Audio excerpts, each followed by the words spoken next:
మరొక పాట పాడుకొని దేవుని మహింపరుద్దాం.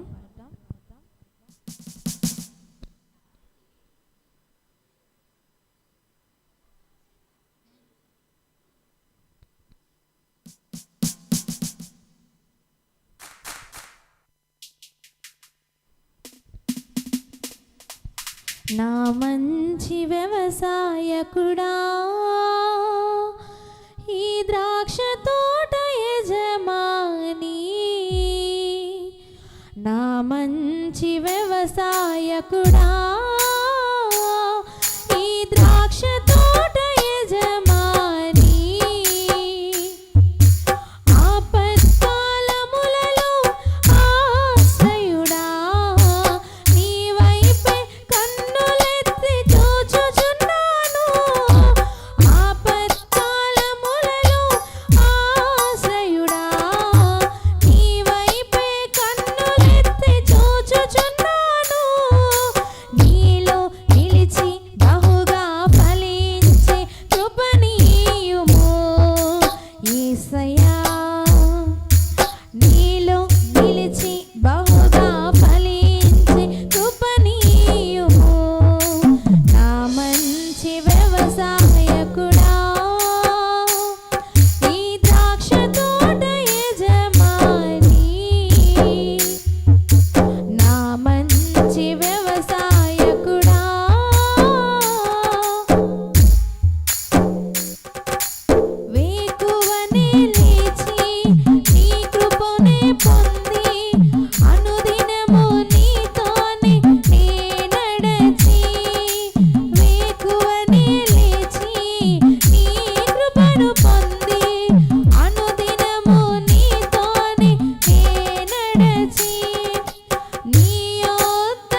లైన్లో ఉన్న గ్రీష్మంతో వచ్చి ఒక పాట పాడి దేవుడు నన్ను మహింపరుస్తాడు.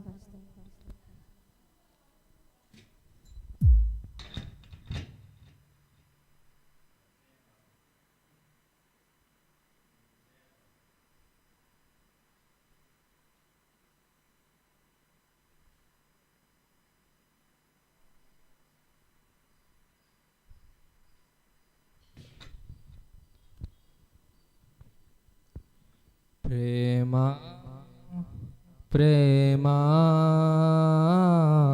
ప్రేమా ప్రియుడవు నీవే ఆనందమానందమే. ప్రేమా ప్రియుడవు నీవే ఆనందమానందమే. నీ ప్రేమ రుచి చూసిన నాడే నన్ను నేను మరచితినయ్యా. నీ ప్రేమ రుచి చూచిన నాడే నన్ను నేను మరచితినయ్యా. నీ ప్రేమధికమయా నాపై, నీ ప్రేమధికమయా, నీ ప్రేమధికమయా నాపై, నీ ప్రేమధికమయా. ప్రేమా ప్రేమా ప్రేమా ప్రియుడవు నీవే ఆనందమానందమే. పరలోక ప్రశస్త రాజా ప్రేమతో నచ్చితినావా. పరలోక ప్రశస్త రాజా ప్రేమతో నన్నెత్తినావా. ప్రేమ తెలియగలనా, నీ ప్రేమలోతు ఎరుగగలనా. ప్రేమ తెలియగలనా, నీ ప్రేమలోతు ఎరుగగలనా.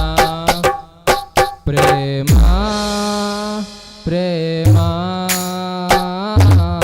ప్రేమా ప్రియుడవు నీవే ఆనందమానందమే.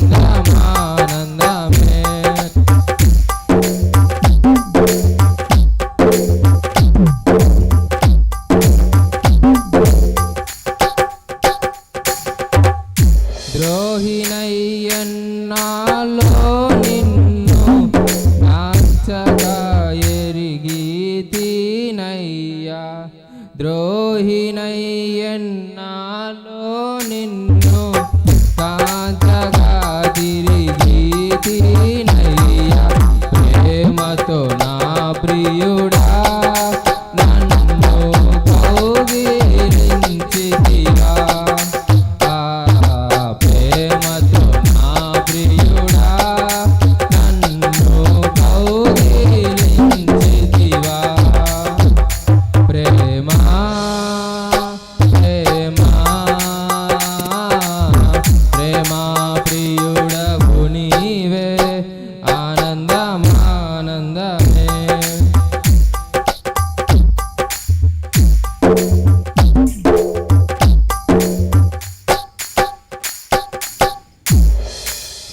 నీ ప్రేమ మధురమును వివరింపతరమౌనా నాకు.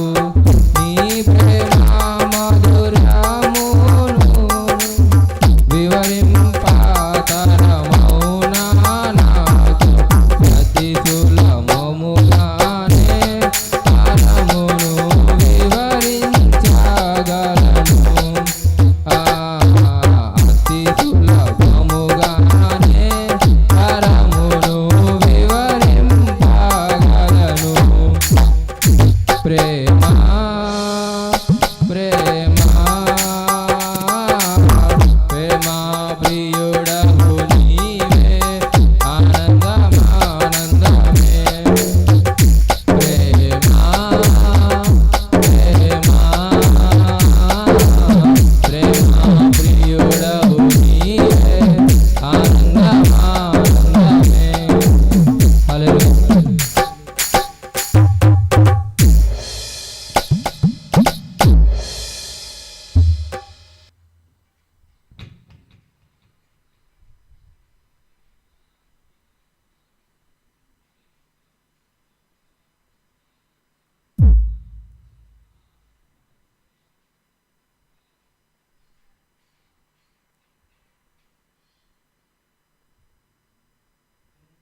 Thank you lord. అందరం ఆరాధన పాట పాడుకుందాం.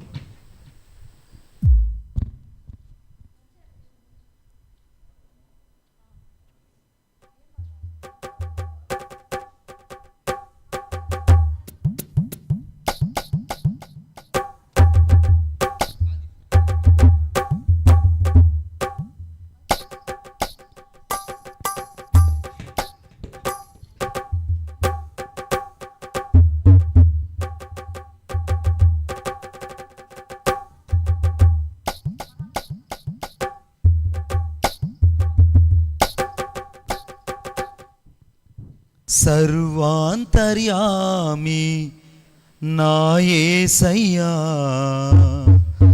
నా స్వాస్థ్యము సర్వము నీవేనయ్యా.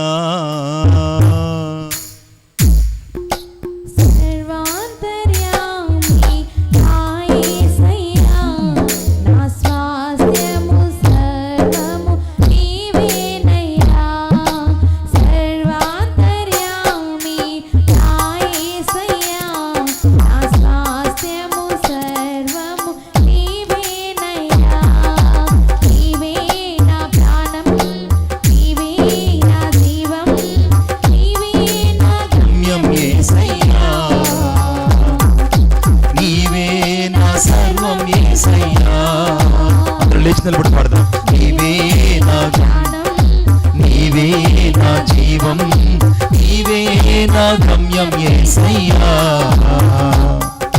నీవే నా సర్వం యేసయ్యా. సర్వాంతర్యామి నా యేసయ్యా, నా స్వాస్థ్యము సర్వం నీవేనయ్యా.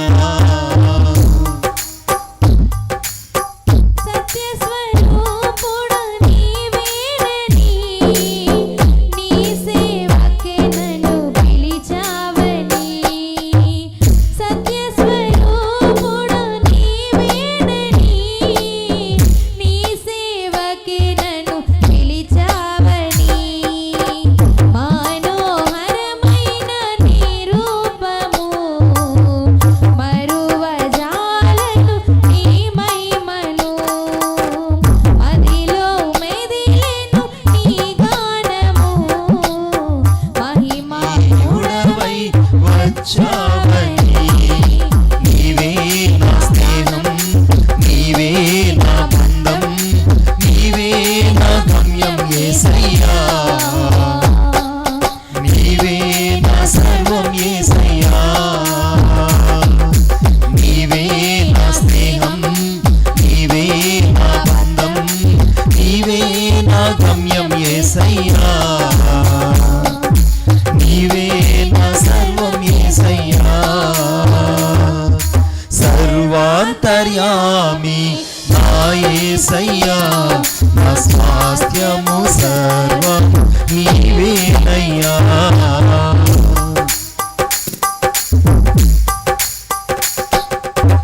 మహిమా స్వరూపుడ నీవేనని, నీ మహిమకే నన్ను నిలిపావని. మహిమా స్వరూపుడ నీవేనని, నీ మహిమకే నన్ను నిలిపావని. మహిమైశ్వర్యము నీచుటకై మహనీయుడవై వచ్చావని.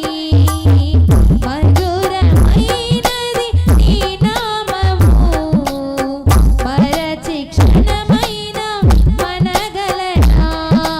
నీవే నా స్నేహం, నీవే నా బంధం, నీవే నా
హల్లెలూయా.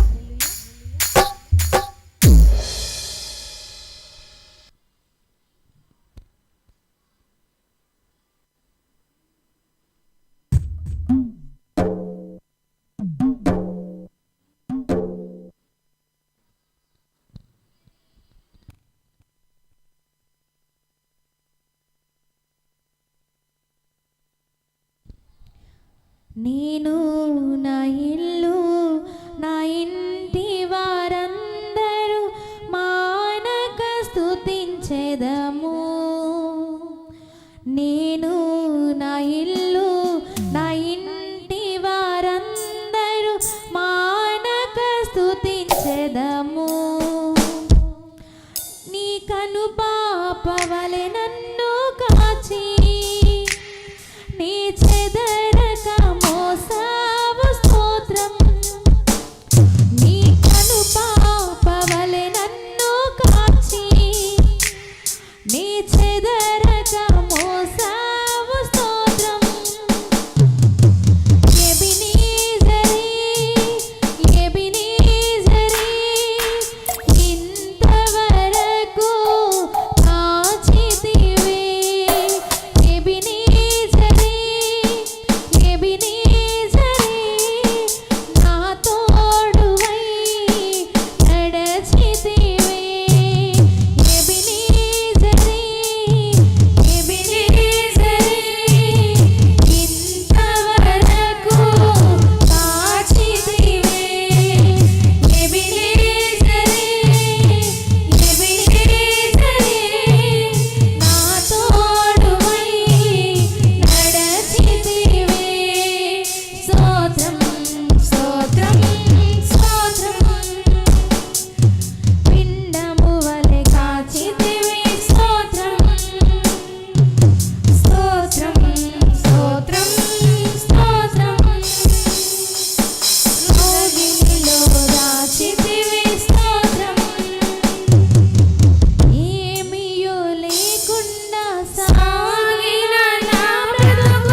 ఆత్మతోను సత్యముతోను ఆరాధిద్దాం.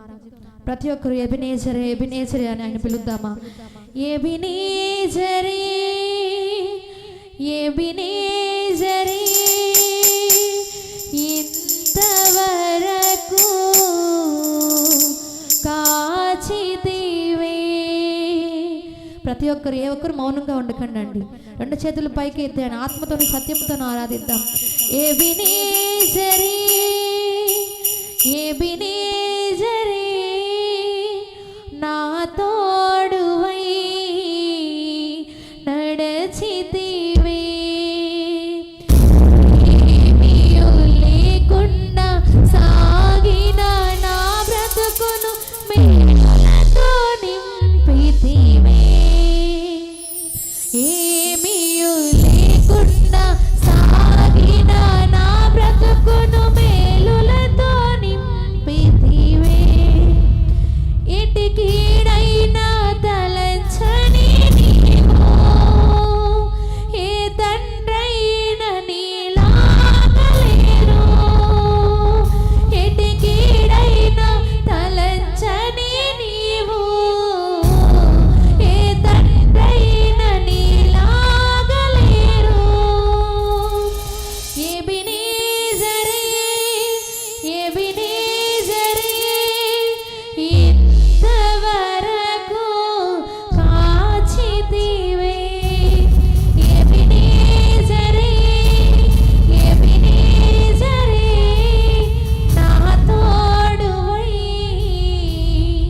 నడచితివే. స్తోత్రం స్తోత్రం స్తోత్రం. పిండము వలె కాచితివే. స్తోత్రం స్తోత్రం స్తోత్రం స్తోత్రం.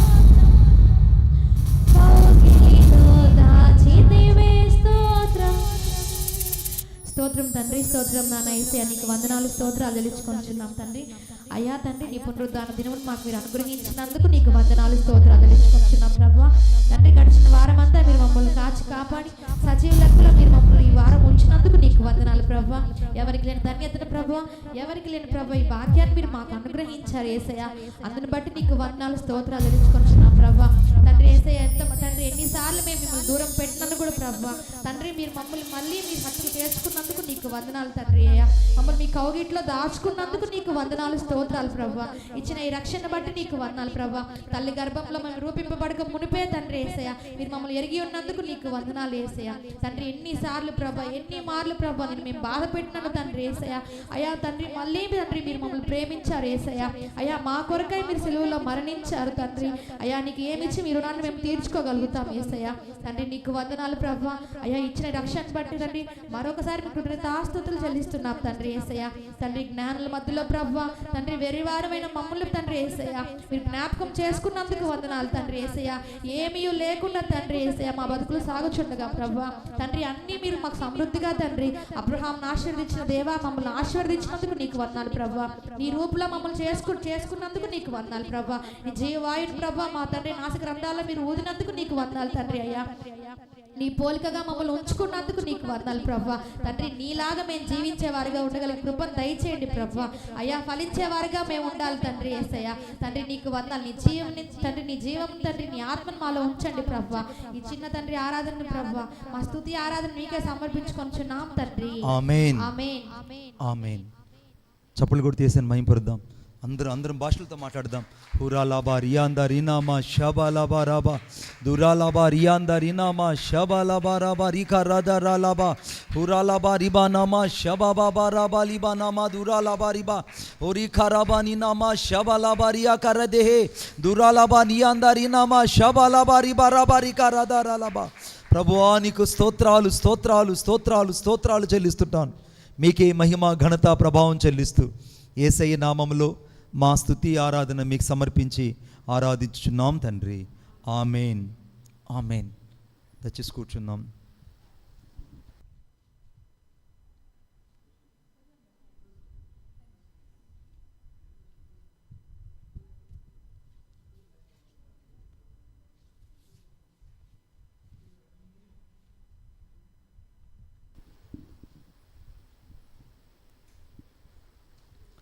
నిర్గమకాండం 15వ అధ్యాయం, నిర్గమకాండం 15వ అధ్యాయం 23వ వచనం. నిర్గమకాండం 15వ అధ్యాయం 23వ వచనం. వారు ఆ నీళ్లు త్రాగలేకపోయిరి, అందువలన దానికి మారా అని పేరు కలిగిన. తలలు వంచండి, ప్రార్థన చేసుకుందాం. ప్రేమగల మా తండ్రి, నీకు వందనాలు స్తోత్రాలు చెల్లిస్తున్నాను. ఈ వాక్యము ద్వారా మీరు మాతో మీరు మాట్లాడండి. మీ నామానికి మహిమ ఘనత ప్రభావములు ఆరోపించుకుంటూ నజరేయుడైన యేసయ్య శక్తి కలిగిన నామంలో ప్రార్థన చేసి వేడుకొనుచున్నాను తండ్రి, ఆమేన్. నిర్గమకాండం 15వ అధ్యాయం 23వ వచనంలో మోషే ఎర్ర సముద్రము నుండి తన ప్రజల్ని షూరు అరణ్య మార్గములోకి వాళ్ళు ప్రయాణం చేసి వెళ్తున్న సమయం అది. దాదాపు ఆ షూరు అరణ్య మార్గంలో 3 రోజులు నడిచారు. కానీ వారికి ఎక్కడ కూడా అరణ్యములో నీళ్లు దొరకలేదు. ఇంతలో వాళ్ళు మారా అనే ఒక ప్రదేశానికి చేరారు. అక్కడ మారా అనే ప్రదేశంలో కొన్ని నీళ్లు వాళ్ళకి దొరికాయి. అయితే ఆ నీళ్లు చాలా భయంకరంగా చేదుగా ఉన్నాయి. అందువలన ఆ ప్రాంతానికి వాళ్ళు ఏం చేశారంటే ఆ నీళ్లను తాగలేక ఈ స్థలము మారా అని కేకలు వేశారు. ఇప్పుడు ఇశ్రాయేలీలు విమోచించబడిన జనాంగంగా బయలుదేరుతున్నారు. ఇందులో ఒక ఆత్మీయమైనటువంటి అర్థం ఒకటి దాగి ఉన్నది. ఇశ్రాయేలీలు ఐగుప్తులో నుండి బయటకు వచ్చారు. ఐగుప్తు అనగా లోకానికి సాదృశ్యం. ఐగుప్తు అనగా ఈ లోకంలో ఉన్న పద్ధతులకు సాదృశ్యం. ఇశ్రాయేల్ ఇప్పుడు లోకంలో నుండి, లోక పద్ధతిలో నుండి, లోక ఆచారాల నుండి, శరీర కార్యంలో నుండి, ఐగుప్తు అనేటువంటి శరీర కార్యంలో నుండి వారు బయటకు వచ్చారు. వారు బయటకు వచ్చిన తరువాత ఆ రాత్రి పస్కా బలి అనేటువంటి యేసుక్రీస్తు ప్రభు ద్వారా, అనగా ఆ రక్తపు ద్వారా వారికి విడుదల కలిగింది. హల్లెలూయా. పస్కా బలి లేకుండా ఐగుప్తు దేశంలో ఇశ్రాయేలుకు విడుదల కలగలేదు. స్తోత్రం చెప్పండి గట్టిగా. ఎందుకు దేవుడు ఐగుప్తు దేశంలో 10 తెగుళ్ళు పంపించాడు అనంటే, 10 తెగుళ్ళు పంపించాడంటే ఇశ్రాయేల్ యొక్క విశ్వాసాన్ని మొదట బలపరచడానికి, 2 ఐగుప్తులో ఉన్న ప్రజలకు దేవుని బలము కనపరచడానికి. మన జీవితాల్లో చాలాసార్లు దేవుని బలము ఎక్కడ కనబడుతుందంటే దేవుని అద్భుతాల్లోనే కనబడుతుంది. దేవుడు మన జీవితంలో అద్భుతం చేయాలనుకుంటున్నాడు. దేవుడు మన జీవితంలో ఆశ్చర్యమైన కార్యం చేయాలనుకుంటున్నాడు. ఇప్పుడు ఇశ్రాయేలులు 10 ఐగుప్తులో 10 అద్భుతాలు చూశారు. వారికి ఏ విడుదల దొరకలేదు.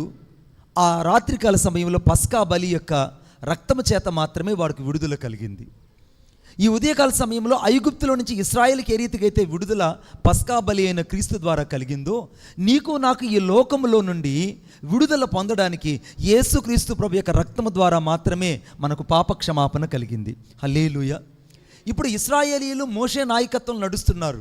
ఇప్పుడు నీవు నేను యేసుక్రీస్తు ప్రభు యొక్క నాయకత్వంలో, పరిశుద్ధాత్మ నాయకత్వంలో మనం నడవాలి. ఇప్పుడు ఇశ్రాయేలీయుల ముందు ఎవరున్నారంటే మోషే ఉన్నాడు. ఇప్పుడు విమోచించబడిన ప్రజల ముందు ఎవరున్నారంటే మోషే నిలబడి ఉన్నాడు. ఇప్పుడు విమోచించబడిన జనాంగమైన నిన్ను నన్ను ఐగుప్తులో నుంచి, లోకములో నుంచి దేవుడు బయటకు తీసుకొచ్చి క్రీస్తు రక్తము ద్వారా మాత్రమే మనకు ఐగుప్తుల నుంచి విడుదల కలిగిందనే విషయం మొదట గ్రహించాలి. రెండవది, వారు విడుదల పొందిన తర్వాత వారి ముందు ఒక ఎర్ర సముద్రం వచ్చింది.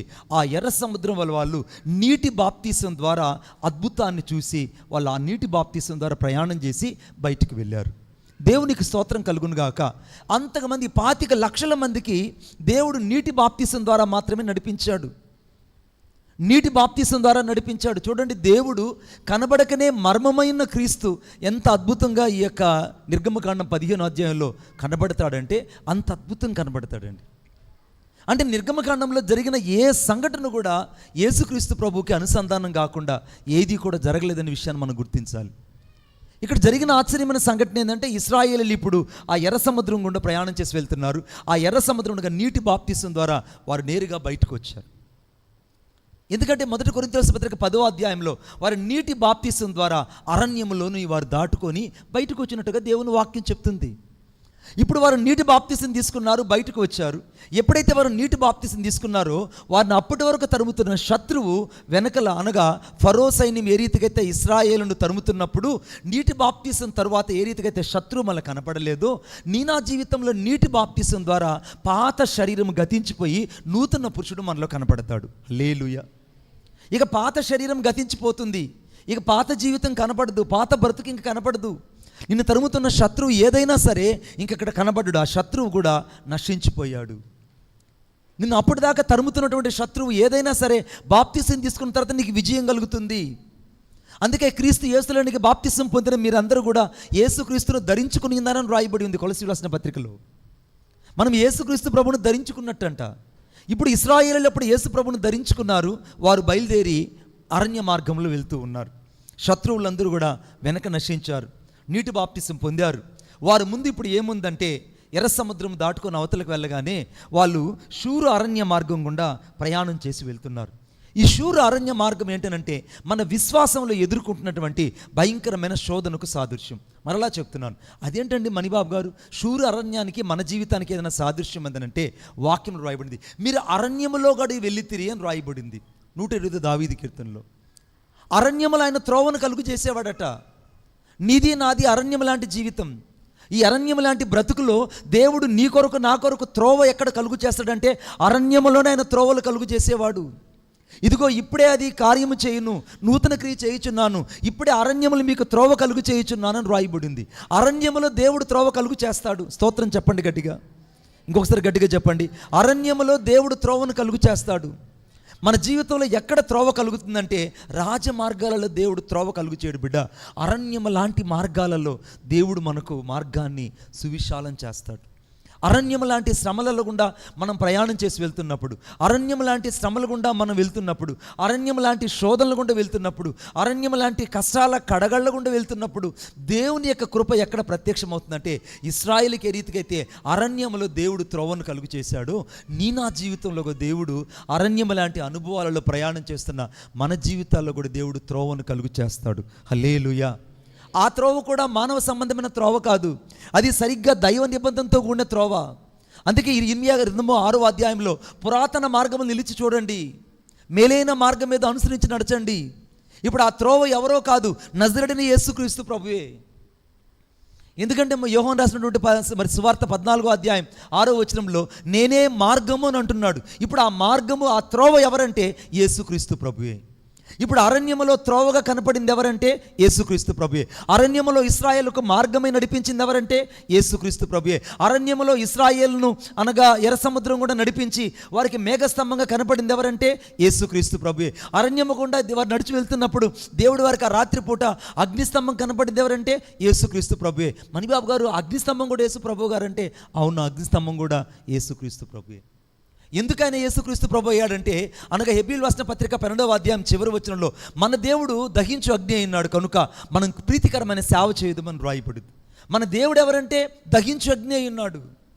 మన దేవుడు అక్కడ మేఘన స్తంభంగా ఇశ్రాయేలుకి ఎందుకు కనపడ్డాడంటే వారు కారు చీకట్లో ప్రయాణం చేసేటప్పుడు ఆయన వారికి త్రోవను కలుగు చేశాడు. అందుకే మనం ఎప్పుడు చదువుతుంటాం 19వ దావీదు కీర్తన 102వ వచనం 103వ వచనం ఏం చెప్తుందంటే నా పాదములకు నీ వాక్యము దీపమై ఉన్నది, నా త్రోవలకు వెలుగు కలుగు చేస్తుంది. నీ వాక్యమే నాకు దీపంగా ఉన్నదయ్యా, నీ వాక్యమే నా త్రోవకు వెలుగు కలుగు చేస్తుంది. ఇప్పుడు ఇశ్రాయేలు యొక్క త్రోవలలో, ఇశ్రాయేలు యొక్క మార్గములో ఆ దీపము లేదా ఆ వెలుగు ఎవరంటే నజరేయుడైన యేసుక్రీస్తు ప్రభువే. అందుకే యేసుక్రీస్తు ప్రభు అన్నారు యోహాను సువార్త 6వ అధ్యాయంలో నేను లోకమునకు వెలుగై ఉన్నాను. ఇప్పుడు ఆ వెలుగు ఎవరంటే యేసుక్రీస్తు ప్రభువే.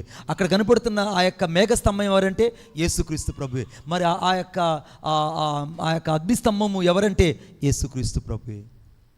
ఇక ఆయన ఇక్కడ కనబడకనే ఇశ్రాయేలు కనబడ్డాడు. ఇప్పుడు వాడు ఆ షూరు అరణ్య మార్గం గుండా ఇశ్రాయేల్ అందరూ బయలుదేరుతున్నారు. 3 దినాలు ప్రయాణం చేశారట, 3 దినాలు. ఇప్పుడు నాతో పాటు దయచేసి చూడండి దావీదు కీర్తన నా బైబిల్లో ఏమని రాయబడింది ఒకసారి మీకు నేను గుర్తు చేస్తాను.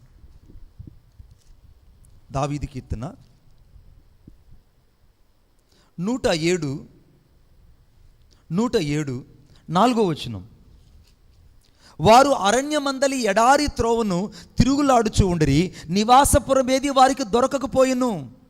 వారు అరణ్య మందలి ఎడారి త్రోవలో తిరుగులాడుతున్నారు. దేవునికి స్తోత్రం కలుగును గాక. ఇప్పుడు వారు ప్రయాణం చేసి వెళ్తున్న త్రోవ ఏంటంటే ఎడారి త్రోవ. ఎడారిలో ఏమి కనబడడం లేదు. శూర అరణ్య మార్గంలో వారికి ఏమీ కానరావడం లేదు.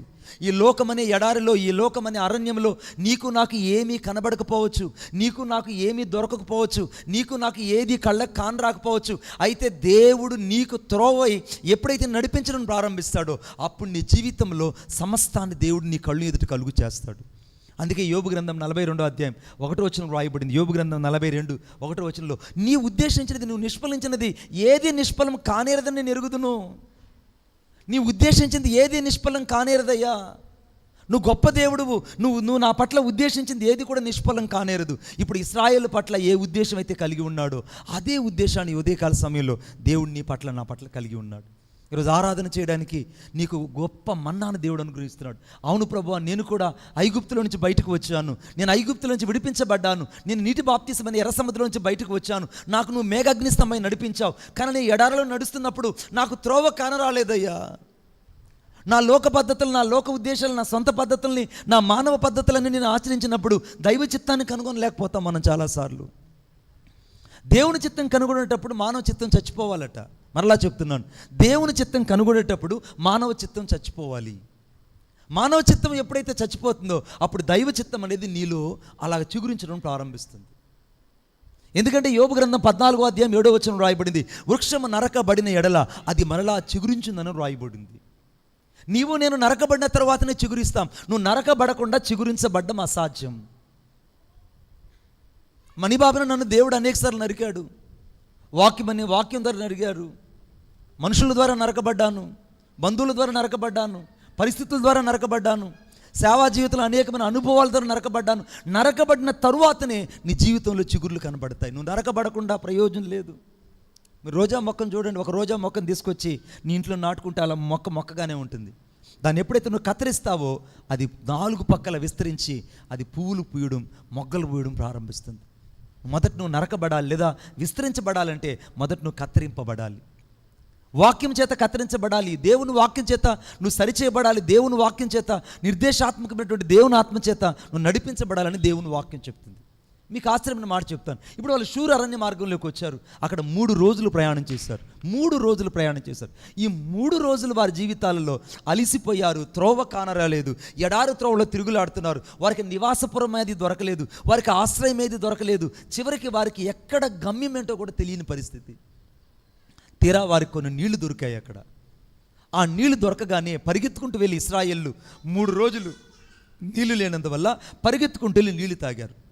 మన యాత్రా జీవితంలో కూడా చాలాసార్లు మన కళ్ళ ముందు చాలాసార్లు నీళ్లులాగా కొన్ని కనపడతాయి. ఇది మనకు దేవుని ఆశీర్వాదమే అనుకుంటాం. మరలా చెప్తున్నాడు, ఇది దేవుని ఆశీర్వాదమే అనుకుంటాం. కానీ కొద్ది రోజులకు మనకు అర్థమవుతుంది దేవుని ఆశీర్వాదం కాదు, మనమే తప్పు చేశాము, ఇక్కడ దేవుని చిత్తం కనపడలేదని మనకు తెలుస్తుంది. చాలాసార్లు మనం పడిపోవడానికి కారణం ఏంటంటే వాళ్ళు మారాను చూసి ఏ రీతికైతే నీళ్ళు అనుకున్నారో నీవు నేను కూడా చేదైన అనుభవాలను చూసి ఇదే మనకు ఆశీర్వాదం అనుకుంటాం. పరిశుద్ధాత్మ దేవుడు నీతో మాట్లాడుతున్నాడు ఈ ఉదయకాల సమయంలో.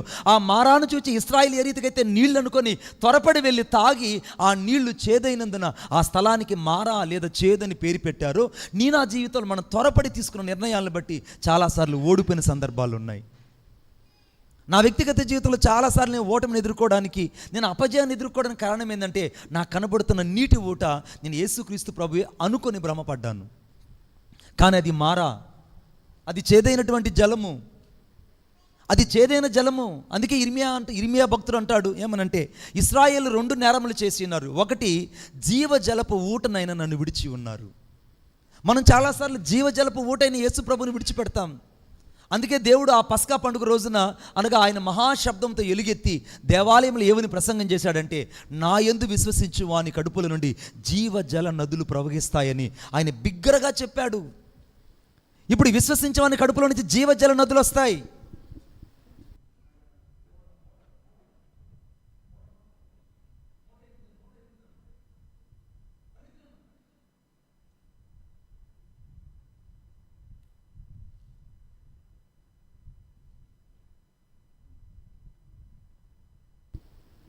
మన జీవితాల్లో చాలాసార్లు మనం ఓడిపోవడానికి కారణం ఏంటంటే జీవజలపు ఊటైన యేసు ప్రభుని విడిచిపెట్టడమే.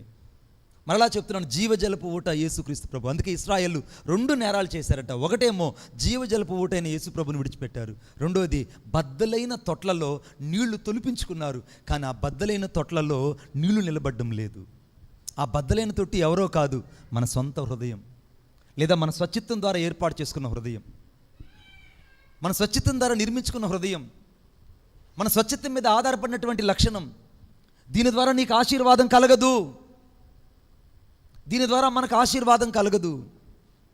దీని ద్వారా మన జీవితాల్లో క్షేమము కూడా కలవదని దేవుని వాక్యం చెప్తుంది. ఈ సమయంలో నీవు నేను గ్రహించాల్సింది ఒకటే బిడ్డ, నీవు నేను గ్రహించాల్సింది ఒకటే. ఏమనంటే, ఇశ్రాయేలు ఏ రీతిగా అయితే జీవజలపు ఊటను విడిచి, అనగా బద్దలైన తొట్లలో నీళ్లు తొలిపించుకున్నారో, మనం కూడా జీవజలపు ఊటైన యేసయ్యని విడిచిపెట్టి చాలాసార్లు మన సొంత ఆధారాలు చేసుకున్నాం, సొంత పద్ధతులు నేర్చుకున్నాం, లేదా సొంత తీర్మానాలు కూడా నడిచిపోవడానికి ఇష్టపడతాం, సొంత మానవ పద్ధతులు కూడా ప్రయాణం చేస్తాం. దాని ద్వారా మనకు ఓటమి కలుగుతుంది, దాని ద్వారా మనకు అపజయం కలుగుతుంది, దాని ద్వారా చాలాసార్లు మనం ఓడిపోవడానికి ప్రధానమైన కారణాలు అవుతాయి. దీనంతటి కారణం ఏంటంటే, మనం దేవుని యొద్ద కనిపెట్టకపోవడమే. అందుకే కావలివాడు ఉదయం కొరకు కనిపెట్టుకున్నట్టు కంటే నీవిచ్చిన మాట కొరకు నేను వేకువను కనిపెట్టుకుంటాను అంటాడు. దావీదు అంటాడు, దావీదుకి అర్థమైంది, నేను నీ మాట కొరకు కనిపెట్టుకుంటున్నానయ్యా. నేటి దినాల్లో దేవుని మాటను మనం కనిపెట్టుకోవట్లేదు బిడ్డ. అందుకే మన జీవితంలో ఓటమిని చూస్తున్నాం. నేను మరలా బాధతో చెప్తున్నా, నీ జీవితంలో ఓటమిని చూడడానికి మొదటి కారణం ఏంటంటే, నువ్వు దేవుని మాటను విస్మరించడం, దేవుని చిత్తాన్ని విస్మరించడం, దేవుని స్వరాన్ని విస్మరించడం, దేవుని సన్నిధిలో నువ్వు గడపవలసిన సమయాన్ని గడపకపోవడం. మీ సెల్ ఫోన్లలో టైం ప్యాంక్చర్ అనేటువంటి ఒక అంశం ఉంటుంది, లేదా ఒక కాలం ఉంటుంది. మీరు సాయంత్రం పూట ఒకసారి మీ సెల్ ఫోన్ ఆన్ చేసి ఆ బటన్ నొక్కండి, మీరు ఎంతసేపు సెల్ ఫోన్ వాడుకున్నారో తెలుస్తుంది. హల్లెలూయా. ఏమా స్క్రీన్ టైం, ఆ స్క్రీన్ టైంని ఒకసారి ఆన్ చేసి చూడండి. మీ సెల్ ఫోన్లో, ప్రతి సెల్ ఫోన్లో ఉంటుంది, సెట్టింగ్స్లో ఉంటుంది అది స్క్రీన్ టైం అని. ఆ స్క్రీన్ టైంలో యూట్యూబ్కి నువ్వు ఎంత సమయం వెచ్చించావో, ఫేస్బుక్కి ఎంత సమయం వెచ్చించావో, వాట్సాప్కి ఎంత సమయం వెచ్చించావో, నీ కాల్కి ఎంత సమయం వెచ్చించావో, నువ్వు ఆ యొక్క మానిటేషన్కి ఎంత సమయం వెచ్చించావో, ప్రతిదీ నీకు నిమిషాలతో సహా అక్కడ కనబడుతుంది. ఆ పక్కన బైబిల్ ఎంతసేపు చదివా పెట్టుంటే బాగుండు అనిపించింది నాకైతే. చాలాసార్లు ఓడిపోవడానికి కారణం ఏంటంటే, జీవజలపు ఊట అయినటువంటి యేసయ్యని విడిచిపెట్టడమే. ఇప్పుడు వాళ్ళు కనబడిన ఆ మారా దగ్గరికి వెళ్ళారు. ఆ మారా నీళ్ళే మనకు నీళ్ళు అనుకొని తాగారు. ఆ మారా నీళ్ళు చేదైపోయాయి. వాళ్ళ మీద ఇంకా సనుగు, తిరుగుబాటు ప్రారంభించబడింది. అవును, మన జీవితాల్లో కూడా మనం అలిసిపోయి సొంత నిర్ణయాల వల్ల చాలాసార్లు ఓడిపోయాం. మనం మారా దగ్గరికి చేరాం. మన అనుభవాలు ఎలాగ మారిపోయాయంటే మారా అనుభవాలుగా మారిపోయాయి. మన అనుభవాలు ఎలాగ మిగిలిపోయాయంటే మారా అనుభవాలుగా మిగిలిపోయాయి. మన అనుభవాలు ఎలాగ మిగిలిపోయాయంటే మారా అనుభవాలుగా మనల్ని మిగిలిపోయి చాలాసార్లు చేదైనటువంటి లోతైన గాయాల చేత మన హృదయం నింపబడింది. ఆ లోతైన గాయాల నుంచి మనం బయటకు రావడానికి చాలా సమయం పట్టింది. వాటిలోంచి మనం తేరుకోవడానికి చాలా సమయం పట్టింది. అలా చెప్తున్నాను, ఒకప్పుడు జీవితకాలం సరిపోతుంది గాయం నుంచి బయటకు రావడానికి. కొన్ని సందర్భాల్లో దేవుడు పాఠం వెంబడి పాఠం నేర్పిస్తూనే ఉంటాడు. చాలాసార్లు దేవుడు మన జీవితంలో ఓటమి వెంబడి ఓటమి జరుగుతూనే ఉంటుంది, అవమానం వెంబడి అవమానం జరుగుతూనే ఉంటుంది. దీనంటే కారణం ఏంటంటే, నువ్వు మారా దగ్గర ఉండడమే బిడ్డ. ఇప్పుడు ఇశ్రాయేలు మారా దగ్గర చేరుకొని మోషే మీద, అహరోను మీద సనుగుతున్నారు. మనం కూడా చాలాసార్లు మనం తీసుకున్న సొంత నిర్ణయాలు బట్టి యేసయ్య మీద సనుగుతుంటాం. యేసయ్య, నిజంగా నువ్వు నాతో ఉంటే నాకెందుకు జరగాలి? నువ్వు నాతో ఉంటే నాకెందుకు ఇలా జరగాలి? మరి అదే ప్రశ్న పరిశుద్ధాత్మ నన్ను అడిగిని, నువ్వు నన్ను అడిగి చేసావు బిడ్డ అని అడిగితే, నువ్వు అడిగే మొదటి మాట ఏంటంటే, నేను అడిగాను ప్రభు, కాదు ప్రభు అని నీకు చెప్పాను కాదు ప్రభు అంటే. చెప్పడం వేరు బిడ్డ. ప్రొవిజన్ షాప్లో లిస్ట్ ఇచ్చినట్టుగా చెప్తుంటారు యేసయ్యకి, అది కాదు.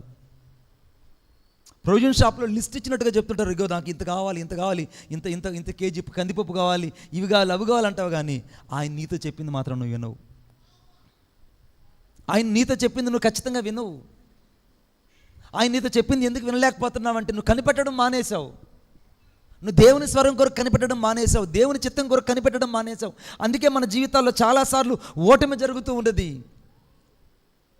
అప్పుడు మోషే ఒక మాట అన్నాడు, ఆ చెట్టు కొమ్మను నరికి ఆ చెట్టు కొమ్మను తీసుకొచ్చి ఆ నీళ్ళల్లో వేయమన్నాడు. ఇప్పుడు ఆ మ్రాను మీద నరకబడింది ఎవరో కాదు, నజరేయుడైన యేసుక్రీస్తు ప్రభువే. స్తోత్రం చెప్పండి గట్టిగా. ఆ మ్రాను మీద, అనగా గలతీయులకు రాసిన పత్రికలో రాయబడింది, మ్రాను మీద వేలాడబడిన ప్రతివాడు శాపగ్రస్తుడు.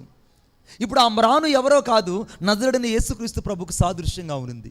ఎందుకంటే యోబు గ్రంథం 14:7 ఇంతకుముందు చదువుకున్నట్లుగా వృక్షము నరకబడిన ఎడల అది మరలా చిగురించిననియు దానికి లేత కొమ్మలు వేయిననియు నమ్మకం కలదని రాయబడింది.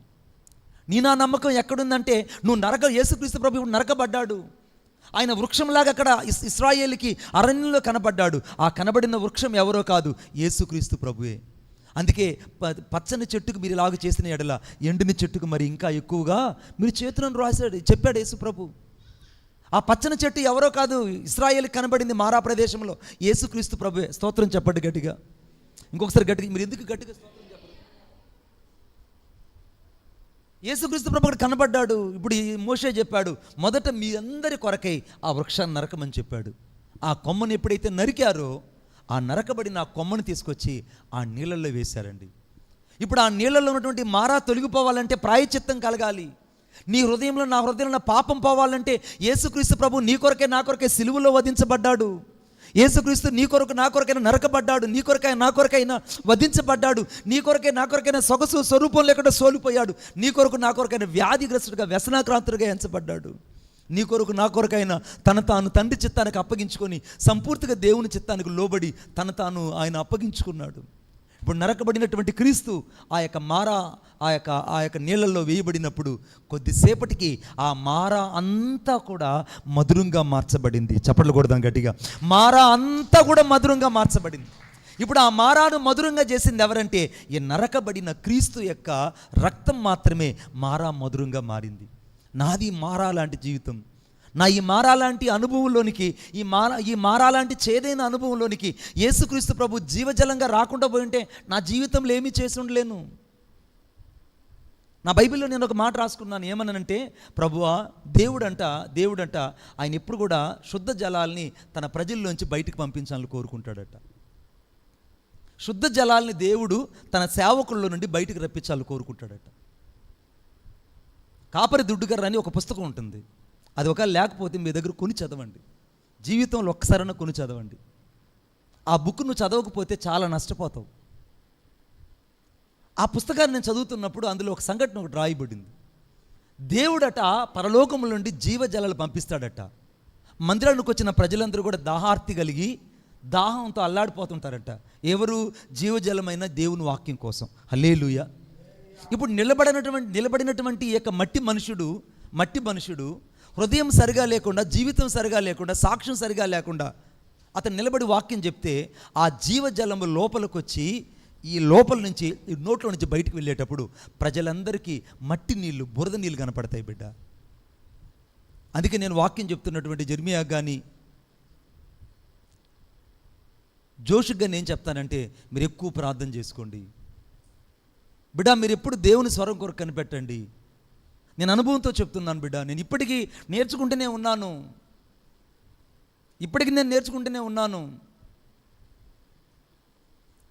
సోమవారం నుండి శనివారం దాకా సభలు ఉన్నాయి. ప్రతిరోజు దేవుని స్వరం విని చెప్పడం అంటే ఎంత ప్రసవేదన అర్థం చేసుకోండి.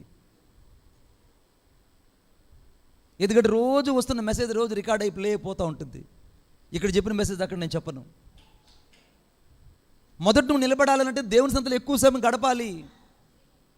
మరలా చెప్తున్నా, నువ్వు దేవుని సంతలో గడపకుండా నువ్వు ఏమీ చేయలేవు. దేవుని చేత నువ్వు వాడబడాలి, దేవుని చేత నడిపించబడాలి, దేవుని ఆత్మచేత నింపబడాలంటే మొదట నువ్వు దేవుని దగ్గర ఎక్కువ గడపాలి. దేవుని దగ్గర గడపాలి బిడ్డ. రాత్రి కునుకుపడేటప్పటికి ప్రార్థన చూసుకొని కునుకుపడేటప్పటికి 1 గంట అయింది. ఉదయం 4 గంటలు లేస్తేనే చీమలు బారానట్టుకుంది శరీరం అంతా. అమ్మో, నా కొరకు నా ప్రియుడు ఎదురు చూస్తుంటాడు, నా ప్రియుడు నా కొరకు ఎదురు చూస్తుంటాడు. 4 గంటలు అయింది, నేను ఆయనతో మాట్లాడాలి. ఈరోజు ప్రజలతో మాట్లాడాలి, ప్రజలు ఆయనతో మాట్లాడాలి, ఆయన మనసులో ఉన్న మాటను ప్రజలకు అందించాలి. ఇప్పుడు నేను మట్టి గొట్టమైతే ఆ శుద్ధమైన జలాలు నాలో ప్రవహించి ప్రజలకు ఇచ్చేటప్పుడు అంతా కూడా బురద నీళ్ళు వస్తాయి బిడ్డ. అందరూ బురద నీళ్ళు దాగి వెళ్ళిపోతారు.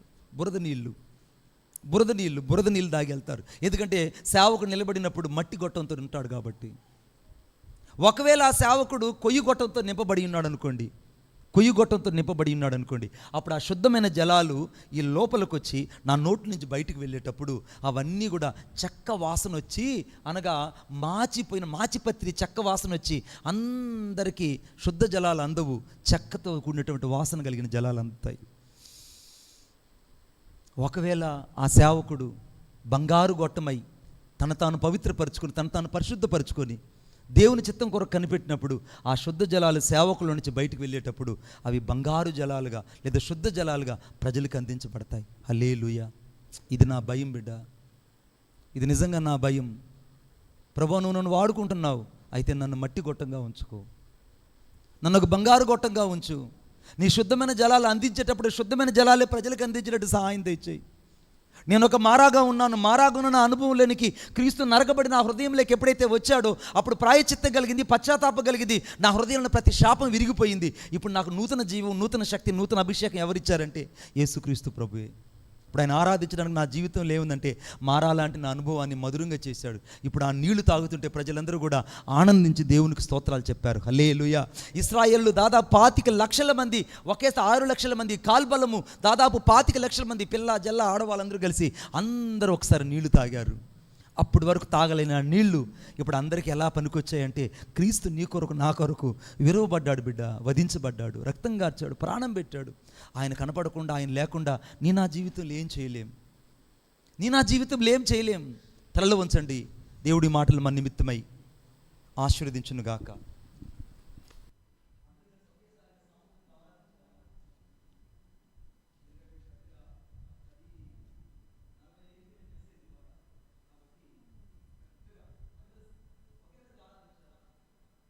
స్తోత్రములు తండ్రి, స్తోత్రము నాయన. సర్వోన్నతుడా, సర్వశక్తిమంతుడా, నీకు వందనాలు, స్తోత్రాలు చెల్లిస్తున్నాను. ఈ ఉదయకాల సమయంలో ప్రభువా, మేమేమై ఉన్నాం అది కేవలం నీ కృపై ఉన్నాం తండ్రి. నేను ఐగుప్తులో నుంచి బయటకు వచ్చాను, నీటి బాప్తీసం ద్వారా ఎర్ర సముద్రం దాటుకొని బయటకు వచ్చాను. నన్ను మీరు మేఘాగ్ని స్తంభమే నడిపించారు. కానీ నా జీవితంలో మారా దగ్గరికి చేరానయ్యా. నా హృదయం అంతా మారాగా మారిపోయింది, నా హృదయం అంతా చేదుగా మారిపోయింది. కానీ నా చేదైన హృదయంలో ఉన్నటువంటి స్వభావాన్ని తీసివేయడానికి నువ్వు నా కొరకై తండ్రి లేత కొమ్మగా అరణ్యంలో నరకబడ్డావు. ఆ నరకబడినది ఎవరో కాదు, నజరుడైన యేసుక్రీస్తు ప్రభువే. మ్రాను మీద వేలాడబడిన ప్రతివాడు శాపగ్రస్తుడు రాయబడింది. ఆ మ్రాను మీద నువ్వు నా కొరకే వేలాడబడి నరకబడ్డావు ప్రభువా. నువ్వు ఎప్పుడైతే నరకబడి ఆ మారా అనే అనుభవంలోకి నువ్వు వేయబడ్డావో అప్పుడు ఆ మారా మధురంగా మార్చబడింది. నా హృదయంలోకి ఎప్పుడైతే నీవు వచ్చావో నా మారా లాంటి చేదైన అనుభవాలన్నీ కూడా మధురంగా మార్చబడ్డాయి. నేను నీకు ఏమి ఇవ్వగలను తండ్రి, నేను ఏమి ఇవ్వగలను ప్రభువా. ఇప్పుడు తండ్రి ఆ నీళ్ళు అందరికీ సరిపోయాయి, ఆ నీళ్ళు అందరికీ మధురంగా మార్చబడ్డాయి ప్రభువా. నా జీవితంలో ప్రతి చేదైన మారా లాంటి అనుభవాలను ఈ ఉదయకాల సమయంలో క్రీస్తు రక్తం చేత కడిగి శుద్ధీకరించమని కోరుకుంటున్నాను. నా హృదయంలోనికి మిమ్మల్ని ఆహ్వానిస్తున్నాను. నేనేమిచ్చినా నీ రుణము తీర్చలేను ప్రభువా. నా విరిగి నలిగిన హృదయంతో నా స్తుతి ఆరాధన మీకే సమర్పించి ఆరాధించుచున్నాను తండ్రి. ఆమేన్, ఆమేన్. అందరం దయచేసి కూర్చుందాం. రెండో వర్తమానాన్ని మన మధ్య ఉన్నటువంటి పాస్టర్ గారు వచ్చి అందిస్తారు.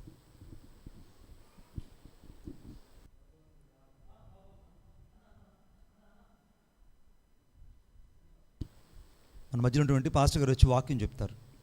అందరూ సామూహికంగా ఆరాధన చేశాంగా.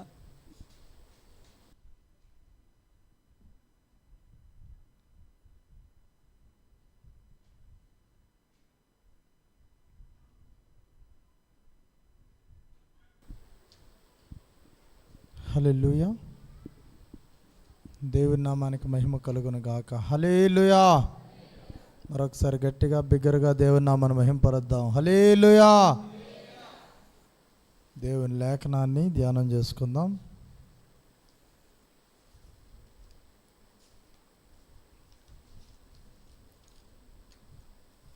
మొదటగా ఆదికాండం 32వ అధ్యాయం.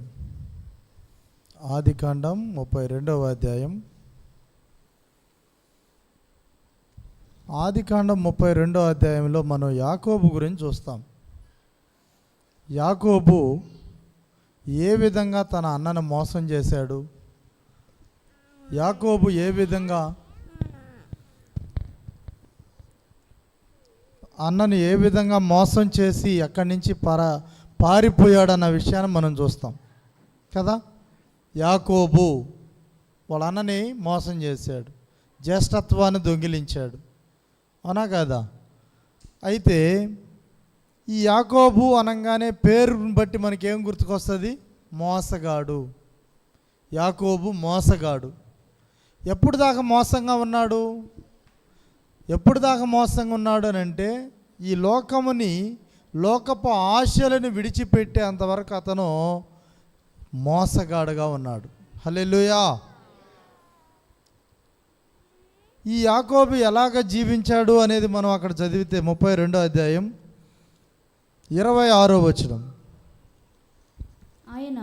ఆయన తెల్లవారుచున్నది గనుక నన్ను పోనిమ్మని నీవు నన్ను ఆశీర్వదించితేనే గాని నిన్ను పోనీయనని చెప్పాను. హల్లెలూయా.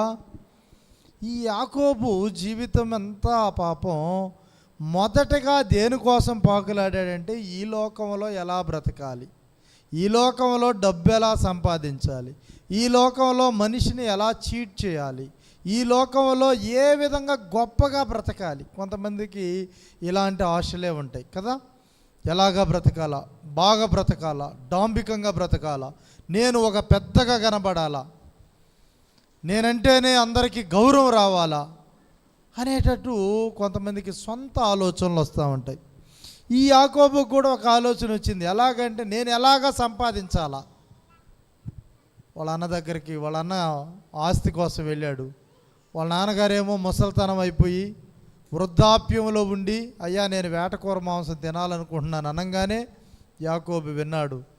వాళ్ళ తల్లి విన్నది, యాకోబుకి చెప్పింది, బాబు మీ నాన్నగారు పలానా మాంసం తినాలనుకుంటున్నాడు రా, నువ్వు వెళ్ళి ఆ మాంసాన్ని సిద్ధపట్టు చేసుకొని రా అన్నారు. ఆ మాంసం తీసుకొని వస్తానే తల్లి ఏం చేసింది, దాన్ని రెడీ తొందరగా ప్రిపేర్ చేసి తండ్రికి పెట్టింది. తండ్రి తిన్నాడు, ఆశీర్వదించేశాడు. ఎవరి ఆశీర్వాదాలు అవన్నీ? వాళ్ళ అన్న ఆశీర్వాదాలన్నీ పొందుకున్నాడు. హల్లెలూయా. ఆ ఆశీర్వాదాలు పొందుకుంటున్నప్పుడు అతను ఏమని ఆలోచించుంటాడో తెలుసా? నేను గొప్పవాడిని అయిపోతున్నాను, మోసం చేసినా కూడా నేను గొప్పవాడిని అయిపోతున్నాను అనుకుంటాడు కదా. అనుకుంటాడా లేదా? అనుకున్నాడు. అక్కడి నుంచి వెళ్ళిపోయాడు. అక్కడ మేనమామ దగ్గరికి వెళ్ళిపోయాడు. మేనమామ దగ్గరికి వెళ్ళిపోయి అక్కడ కూడా ఆయన మోసపు మాటలు మాట్లాడుతున్నాడు. కానీ ఈయనకంటే ఆయన ఇంకా ఎక్కువగా మోసపు మాటలు మాట్లాడుతున్నాడు. ఎవరు? వాళ్ళ మామ.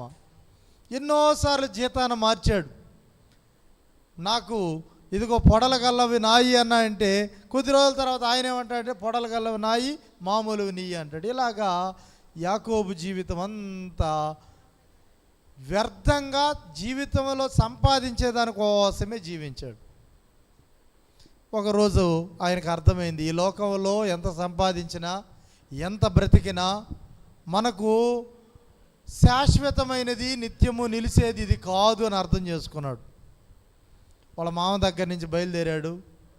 వాళ్ళ తండ్రికి కుటుంబాన్ని జ్ఞాపకం చేసుకున్నాడు. అక్కడికి బయలుదేరి వెళుతూ ఉన్నాడు. హల్లెలూయా. వెళుతూ ఉన్నప్పుడు ఆ రాత్రి సమయంలో ఏం జరిగిందంటే, నా బ్రతుక్కి ఒక అర్థం లేకుండా పోయింది. నేను బ్రతుకుతున్నాను, సంపాదిస్తున్నాను, కానీ మనశ్శాంతి లేదు, ఒక నెమ్మది లేదు. హల్లెలూయా.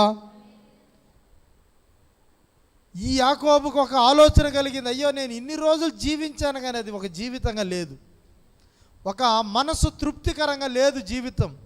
సంపాదించాను, అన్నను మోసం చేశాను, మామ దగ్గర మోసపోయాను, ఎన్నో సంపాదన వచ్చింది, కానీ ఈ సంపాదన కంటే నేను ఏదో కోల్పోయాను. హల్లెలూయా. నాకు ఏదో కోల్పోయినాను అన్నటువంటి ఆలోచన యాకోబుకి బలంగా, భారంగా, వేదనతో ఉన్నటువంటి సందర్భాల్లో ఆ రాత్రి సమయంలో వారి ఇంటికి బయలుదేరుతున్నప్పుడు వారి అన్న ఏ విధంగా కోపంగా ఉన్నాడో అది గుర్తుకొస్తున్నది. తను ఏ విధంగా మోసం చేశాడో గుర్తుకొస్తున్నది. తను ఏ విధమైనటువంటి పాపినో జ్ఞాపకం చేసుకున్నాడు. జ్ఞాపకం చేసుకొని మోకరించి ప్రార్థిస్తూ ఉన్నాడు. హల్లెలూయా. మోకరించి ప్రార్థిస్తూ ఉన్నాడు.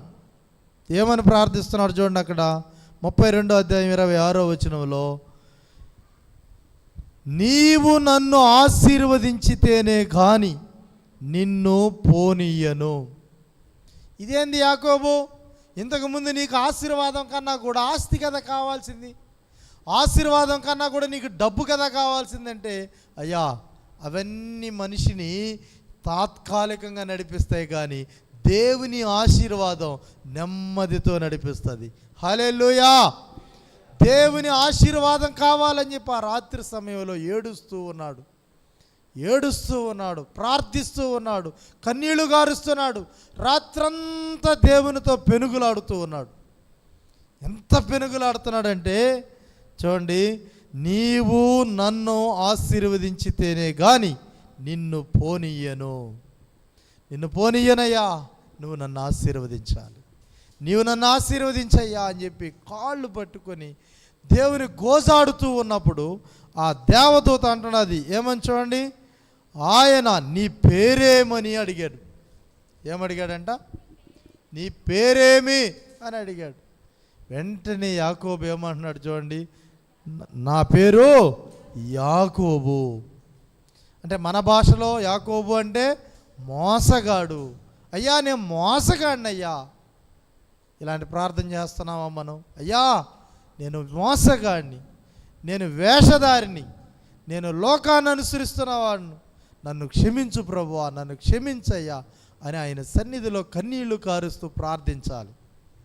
ప్రార్థిస్తూ ఉన్నారు. యాకోబు కూడా ప్రార్థిస్తూ ఉన్నాడు, ప్రార్థించాడు. నీ పేరేమని అడుగ్గా అతడు యాకోబు అని చెప్పాను. అప్పుడు అతడు, ఆయన నీవు దేవునితోనూ మనుషులతోనూ పోరాడి గెలిచితివి గనుక ఇక మీదట నీ పేరు ఇజ్రాయేలే. హల్లెలూయా. ఒక మనిషిలో మార్పు వస్తే, ఒక మనిషి దేవుని నమ్మి దేవుని వెంబడిస్తుంటే, ఒక మనిషి యేసు ప్రభువుని రక్షకుడుగా అంగీకరిస్తే అతని పేరు మారాలి. మొదటగా అతని పేరు మారాలి. హల్లెలూయా. ఆ సిస్టర్ ఇంతకు ముందు ఎలాగా ఉండిందంటే గప్పాల మారి, అంటే బాగా గొడవ చేసే వ్యక్తి, చీటి మాటికి గొడవ పడుతుంటుంది. అలాంటి వ్యక్తిని దేవుని యేసు ప్రభువుని నమ్ముకొని ఆయన రక్తం చేత కడగబడిన తర్వాత సమాధానం కలిగిన స్త్రీగా మారిపోయింది. హల్లెలూయా. ఇలాంటి సాక్ష్యం లేనంత వరకు మన జీవితం యేసు ప్రభు దగ్గర నిలబడలేదంట. నిన్ను గుర్తించినప్పుడు ఇదిగో యాకోబు అయితే, యాకోబు మోసగాడు, ఇప్పుడు ఏం పేరుగా మార్చబడ్డాడు? ఇజ్రాయేలుగా మార్చబడ్డాడు. ఇజ్రాయేలు అంటే దాని అర్థం ఏంటంట? ఇజ్రాయేలు అంటే రాజకుమారుడు. దొంగ రాజకుమారుడుగా మారిపోయాడు. హల్లెలూయా. ఒక మోసగాడు ఇప్పుడు రాకుమారుడుగా మారాడంటే అతని ప్రవర్తన ఎలా మార్చుకున్నాడో చూడండి. ఒకప్పుడేమో రాజకుమారుడుగా నాకు అవసరం లేదు, మోసగాడుగానే ఉంటా అని అనుకున్నాడు, కానీ తన జీవితంలో ఏమీ పొందలేకపోయాడు. కాబట్టి యాకోబు పేరు మార్చుకున్నాడు. హల్లెలూయా. మీ అందరికి కూడా బాప్తిసం ఇచ్చేటప్పుడు పేర్లు పెట్టుంటారు. బాప్తిసం ఇచ్చేటప్పుడు పేరు మారింది, కానీ మన లోపల ఉన్నటువంటి స్వభావం మారలేదు. మారకపోతే దేవుని దగ్గర మనం వ్యర్థమంట. యాకోబు అయితే రాత్రి పెనుగులాడాడు. యాకోబు రాత్రి సమయంలో తన హృదయాన్ని దేవుని సన్నిధిలో కుమ్మరించాడు. కుమ్మరించిన తర్వాత అతని పేరు మారిపోయింది. అతని పేరు ఇప్పుడు రాజకుమారుడు. హల్లెలూయా. మోసగాడు ఇప్పుడు ఏమైపోయాడు? రాజకుమారుడు అయిపోయాడు. ఇప్పుడు చూస్తున్నారు ప్రజలందరూ, ఎవరు ఈ వ్యక్తి? ఇంతకుముందు మోసగాడగా ఉన్నాడు కదా, ఇంతకుముందు ఆ మాటలు ఈ మాటలు చెప్పుకుంటూ తిరిగాడు కదా, ఇంతకుముందు లోకానుసారంగా జీవించాడు కదా, ఇప్పుడు ఎవరా వ్యక్తి అంటే దేవుని కుమారుడు. ఆమేన్. దేవుని కుమారుడు, రాజకుమారుడు అంటే రాజుకు ఉన్నటువంటి లక్షణాలు అతనికి కొన్ని వచ్చి ఉంటాయి, అంతే కదా. దేవుని కుమారుడు అంటే దేవుని గుణాలు మనకు కొన్ని రావాలి. రానంత వరకు ప్రభు సన్నిధిలో మనం వ్యర్థులమంట. యాకోబు పేరు మార్చబడింది. హల్లెలూయా. మరొక వచనం చూద్దాం. ఇంతకుముందు అతను ఏ వ్యక్తిగా ఉన్నాడంటే మోసం చేస్తూ ఈ లోకానుసారంగా జీవించడానికే మోసం చేస్తున్నాడు. ఈ రాత్రి సమయం అంటే ఆ రాత్రి సమయంలో ఆయన ఏం చేశాడు? మళ్ళా నాకు లోక సంబంధమైనట్టు కాదు, కానీ నాకు కావాల్సింది పర సంబంధమైనటివి కావాలి, పరలోక రాజ్యంలో నాకు నివాసం కావాలి, పరలోక రాజ్యంలో నాకు స్థానం కావాలని ఆ రాత్రి సమయంలో దేనికోసం మారిపోయాడు? పరలోకం కోసం మారిపోయాడు. హల్లెలూయా. ఇప్పుడు దాకా ఎలా జీవించాడు? లోకం కోసం జీవించాడు. లోకం లోకం లోకం అంట బ్రతికినటువంటి వ్యక్తి ఇప్పుడు ఎవరుగా మారిపోయాడు? ఎవరుగా మారాడు? దేవుని బిడ్డగా మారిపోయాడు. దేవుని రాజ్యం కోసం వెతుకుతున్నాడు. ఇన్ని రోజులు నువ్వు ఎలా బ్రతికావో, కానీ ఈ రోజు నుంచి దేవుని రాజ్యం కోసం బ్రతికే మనసు నీకు రావాలి. హల్లెలూయా.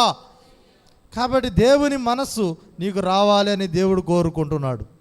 తర్వాత ఆదికాండం 32వ అధ్యాయం 31వ వచనం.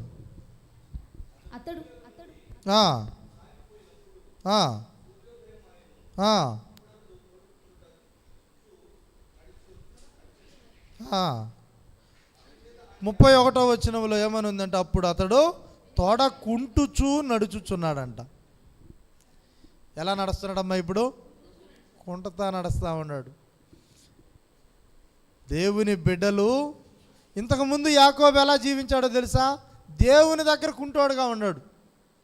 లోకంలో మాత్రం డబ్బు సంపాదించే వ్యక్తిగా ఉన్నాడు. డబ్బు సంపాదిస్తున్నాడు, కానీ దేవుని దృష్టిలో ఎట్టున్నాడు? కుంటివాడుగా ఉన్నాడు ఇంతకుముందు.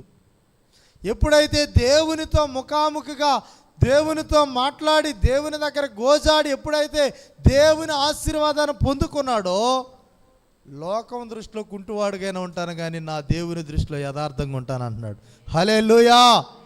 నువ్వు లోకం దృష్టిలో కుంటువాడిగా ఉన్నా నష్టం లేదు. పరలోక రాజ్యాన్ని కోల్పోకుండా దేవుని దృష్టిలో నువ్వు ఎలా ఉండాలి? కుంటివాడుగా ఉన్నా ఇబ్బంది లేదు. హల్లెలూయా. చూడండి, ఇంతకుముందు అయితే అతను ఎలా ఉన్నాడంటే లోకంలో చాలా బాగున్నాడు, కానీ దేవుని దృష్టిలో కుంటిగా ఉన్నాడు. ప్రార్థన లేదు, మంచి మాటలు లేదు, ప్రార్థన తక్కువైపోయింది, కుంటుతున్నాడు. కానీ అర్థమైందా? లోకంలో చాలా బాగున్నాడు. చాలామంది ఆత్మీయంగా కుంగిపోయి ఉంటారు, ఆత్మీయంగా కుంటితనంగా ఉంటారు, ప్రార్థన బాగుండదు, వాక్యం చదవరు, దేవుని ఆరాధించరు, కానీ లోకంలో మాత్రం ఎలా కనిపిస్తుంటారు? వాళ్ళు చాలా బాగుండారు అని అనుకుంటారు. కానీ యాకోబు అంటాడు, నాకు ఈ బాగ్గది కావాల్సింది. లోకంలో నేను కుంటివాడుగా ఉన్నా సరే దేవుని దగ్గర నేను చక్కగా ఉండాలి. హల్లెలూయా. మాట యందు, నడక యందు, ప్రవర్తన యందు నేను చక్కగా నడవాలని యాకోబు కమిట్ అయ్యాడు. మీరు ఎంతమంది మిమ్మల్ని చూసి ఏంది లోకంలో సరిగా లేడు, ఏంది అలా కుంటున్నాడు, ఏంది? దేవుని దృష్టిలో కుంటడం అంటే ఇంతకు ముందులాగా నువ్వు ఎట్టబడితే అటు బతకలేవు. ఇంతకు ముందులాగా నువ్వు ఏది పడితే అది మాట్లాడవు. నీకంటూ ఒక స్పీడ్ బ్రేకర్ లాగా ఒకటి ఉంది, వాక్యం. హల్లెలూయా. ఈ వాక్యం నువ్వు చదివినప్పుడు అంత ఏమవుతుందో తెలుసా? ఆగిపోతావు. అంతకుముందులాగా పరిగెత్తలేవు, ఎట్టబడితే అటు జీవించలేవు. కాబట్టి యాకోబు జీవితం ఎలాగ మారిపోయిందంటే లోకంలో కుంటివాడుగా అయినా బతకతాను, కానీ దేవుని దృష్టిలో ఎలా ఉంటాడంట? యథార్థంగా చక్కగా నడుస్తున్నాడు. మరి మీరు నేను దేవుని దృష్టిలో ఎలా నడుస్తున్నాం?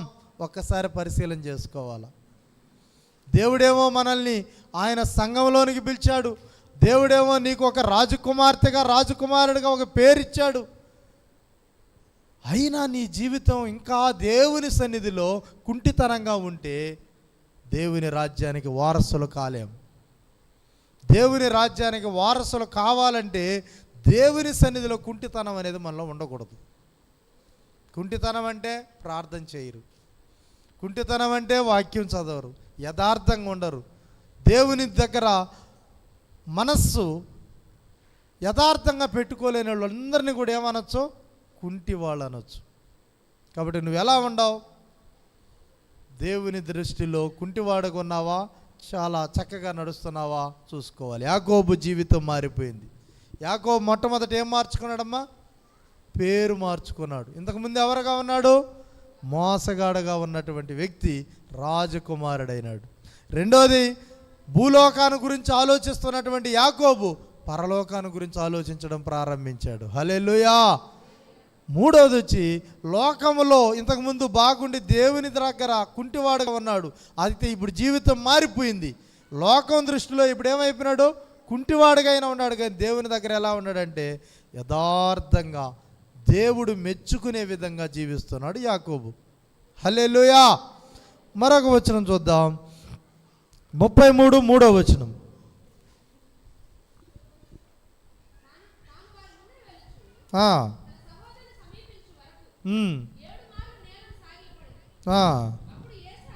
చూడండి, ఇంతకుముందు మోసగాడుగా ఉన్నప్పుడు హృదయం చాలా కఠినంగా ఉండేది.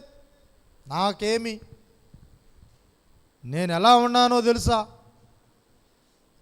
నేను ఎలాంటి వాడినో తెలుసా అని గర్వంగా ఉన్నటువంటి వ్యక్తి దేవుడు దర్శించిన తర్వాత అతని జీవితం ఎలా అయిపోయిందంటే వాళ్ళ అన్నని కలిసేంతవరకు 7 సార్లు సాగిలపడ్డాడంట. హల్లెలూయా. ఎంత తగ్గించుకున్నాడో చూడండి. అతని మనసు కూడా మారిపోయింది. వాళ్ళ అన్నం చూస్తే, అంతకుముందు అన్నం చూస్తే ఏమనుకున్నాడు అంటే ఇతను చేతగానివాడు, నాకంటే టాలెంట్ కాదు, ఎందుకో తెలుసా నేను చాలా పెద్ద మోసగాడిని అని అనుకున్నటువంటి వ్యక్తి దేవుని కలిసిన తర్వాత, దేవుడు యాకోబుతో మాట్లాడిన తర్వాత యాకోబు అంట మనస్సంతా మారిపోయిందంట. తన హృదయం కఠినత్వానంతా తొలగించేసుకున్నాడు. ఇప్పుడు ఎలా ఉన్నాడంటే సాగిల పడిపోతున్నాడు. హల్లెలూయా. నీ హృదయం ఎలా ఉంది? దేవుని సన్నిధిలో తగ్గించుకునే స్వభావం నీకు ఉండాలి. దేవుని సన్నిధిలో తగ్గించుకొని ఆయన సన్నిధిలో సాగిలపడే అనుభవం నీకు ఉండాలి. లేనంత వరకు నీవు దేవుని దృష్టిలో వ్యర్థుడివేనంట. దేవుని సన్నిధిలో నువ్వు ఆయన సన్నిధిలో సాగిలపడాలి. యాకోబు యొక్క మనసు కూడా మారిపోయింది. హల్లెలూయా. మొదటగా అయింది పేరు మారింది, తర్వాత వచ్చి ఆయన యొక్క దేనికోసం ప్రయత్నిస్తున్నాడు, ఇంతకుముందు లోకం కోసం, ఇప్పుడు పరలోకం కోసం ప్రయత్నిస్తున్నాడు. మూడోది నడక కూడా మారిపోయింది. నాలుగోది ఏంటంట, మనసు మారిపోయింది. హల్లెలూయా. యాకోబులు ఎన్ని మార్పులు వచ్చాయి చూడండి. ఇంతకుముందు ఎలా మాట్లాడుతున్నాడు, ఇప్పుడు ఎట్లా మాట్లాడుతున్నాడు. మీరు ఎలా మాట్లాడుతున్నారు, ఇప్పుడు ఎలా మాట్లాడుతున్నారు. ఒక అక్క చెప్పేది నాకు, ఏమని చెప్పిందంటే, అయ్యా ఇదిగో వీళ్ళు మీకు తెలుసా దేవుని బిడ్డలంట. ఏమమ్మా ఏమైంది చెప్పండి అంటే, ఇంతకుముందు ఒక అబద్ధం చెప్తూనేవాడు దేవుని నమ్ముకోకముందు, ఇప్పుడు అన్నీ అబద్ధాలే, అన్నీ అబద్ధాలే, నోరు తెరిస్తే అబద్ధమే. ఏమనంటే దేవుడు మేము చెప్పేస్తాడు. అబద్ధాలే ఇంకా ఎక్కువైనాయి. దేవుడి మీదనే చెప్తుంటాడు, ఏది బట్టే దేవుడి మీద అంటాడు, అన్ని అబద్ధాలు చెప్తుంటాడు. ఏది బట్టినా దేవుడే అంటాడు, అన్నీ చేసేదంతా ఫ్రాడ్. ఇలాంటి పనులు చేస్తున్నాడు. ఇతన్ని దేవుడు దర్శించాడంటావా అని అన్నారు. కానీ యాకోబు జీవితంలో అయితే ఇంతకుముందు ఏమన్నా మాట్లాడుతున్నా మోసపు మాటలు, ఇప్పుడు మోసపు మాటలు లేవు. ఎందుకంటే నన్ను చూస్తున్న దేవుడు ఒక ఆయన ఉన్నాడు. హల్లెలూయా. మనం భయపడాల్సిన మనుషులకు కాదు, దేవునికి, రహస్యమందు చూచుచున్న దేవునికి. ఎవరికంట? రహస్యమందు చూచుచున్న దేవునికి మనం భయపడాలి. హల్లెలూయా. తర్వాత చూడండి, ఆదికాండం 33:5 వచనం. ఏసేవు కన్నులెత్తి ఆ స్త్రీలను పిల్లలను చూసి, వీరు నీకేమి కావాలని అడిగినందుకు అతడు, వీరు దేవుడు నీ సేవకునికి దయచేసిన పిల్లలే అని చెప్పాడు. నీ సేవకునికి దయచేసిన పిల్లలు. చూడండి, వాళ్ళ అన్న దగ్గరకు వస్తున్నాడు ఇప్పుడు యాకోబు. ఇంతకుముందు మోసగాడగా ఉన్నప్పుడు ఎలా బ్రతికాడో కానీ దేవుడు దర్శించిన తర్వాత, దేవుడు అతనితో మాట్లాడిన తర్వాత ఇతను ఇప్పుడు ఏమన్నాడో తెలుసా, నీ సేవకుడు. ఎంత తగ్గింపు మాట వచ్చేసింది చూడండి. అన్నంటే ఒక లెక్కలేనితనంగా ఉన్నటువంటి వ్యక్తి, అన్నంటే మోసం చేయొచ్చు ఈజీగా అనుకున్నటువంటి వ్యక్తి ఇప్పుడు ఏమన్నాడంటే నీ సేవకుడు. కఠినం పోయింది, మాట మారిపోయిందంట. హల్లెలూయా. ఇంతకు ముందు ఉన్న మాట వేరు, ఇప్పుడు ఉన్న మాట వేరు. మాట ఎలా ఉందంటే ఇప్పుడు చాలా తగ్గించుకున్నాడు. తగ్గించుకొని ఆయన అంటున్నాడు, చూడండి చదవమ్మా అది. అప్పుడు ఆ దాసీలను వారి పిల్లలను దగ్గరికి వచ్చి సాగిలపడింది. లేయాయు ఆమె పిల్లలను దగ్గరికి వచ్చి సాగిలపడిరి. ఆ తరువాత యోసేపును రాహేలును దగ్గరికి వచ్చి సాగిలపడి, ఏశావు నాకు ఎదురుగా వచ్చిన ఆ గుంపంతయు ఎందుకని అడుగగా, అతడు నా ప్రభు కటాక్షము నా మీద వచ్చుటకే. చూడండి ఇప్పుడు ఏమంటున్నాడు, మళ్ళా నా ప్రభు కటాక్షం నా మీదకి వచ్చును. చూసారా ఏ విధంగా ఆయన్ని ఏ విధంగా భావించుకుంటున్నాడో? తప్పు తెలుసుకున్నాడు, హృదయం మారింది, మనసు మారింది. ఇప్పుడు అతన్ని ఏమంటున్నాడంటే, అయ్యా నీ సేవకుడు, అయ్యా నన్ను క్షమించయ్యా. మీలో ఎవరికైనా కక్షలు ఉన్నట్లయితే, ఒకవేళ మీలో ఎవరికైనా వ్యతిరేకత ఉన్నట్లయితే మనం ఏం చేయాలంట? ఏం చేయాలా? మనసు మారిపోవాలి. హల్లెలూయా, దేవుని నామానికి మహిమ కలుగును గాక. 33వ అధ్యాయం 10వ వచనం. అప్పుడు యాకోబు అట్లు కాదు, నీ కటాక్షము నా మీద నున్న ఎడల చిత్తగించి నా చేత ఈ కానుక పుచ్చుకొని దేవుని ముఖము చూచినట్లు నీ ముఖము చూచితిని, నీ కటాక్షము నా మీద వచ్చినది కదా. హల్లెలూయా. మరొక విషయాన్ని యాకోబు ఇక్కడ ప్రస్తావిస్తూ ఉన్నాడు. ఏమంటున్నాడంటమ్మా? దేవుని ముఖము చూచినట్లు, దేవుని ముఖం చూసినట్టు నీ ముఖము నీ ముఖాన్ని చూస్తున్నాను. ఇంతకుముందు యాకోబు అన్నం చూసినప్పుడు ఈజీగా మనం మోసం చేద్దాం అన్నటువంటి యాకోబు ఇప్పుడు ఆయన ముఖంలో ఎవరిని చూస్తున్నాడంట?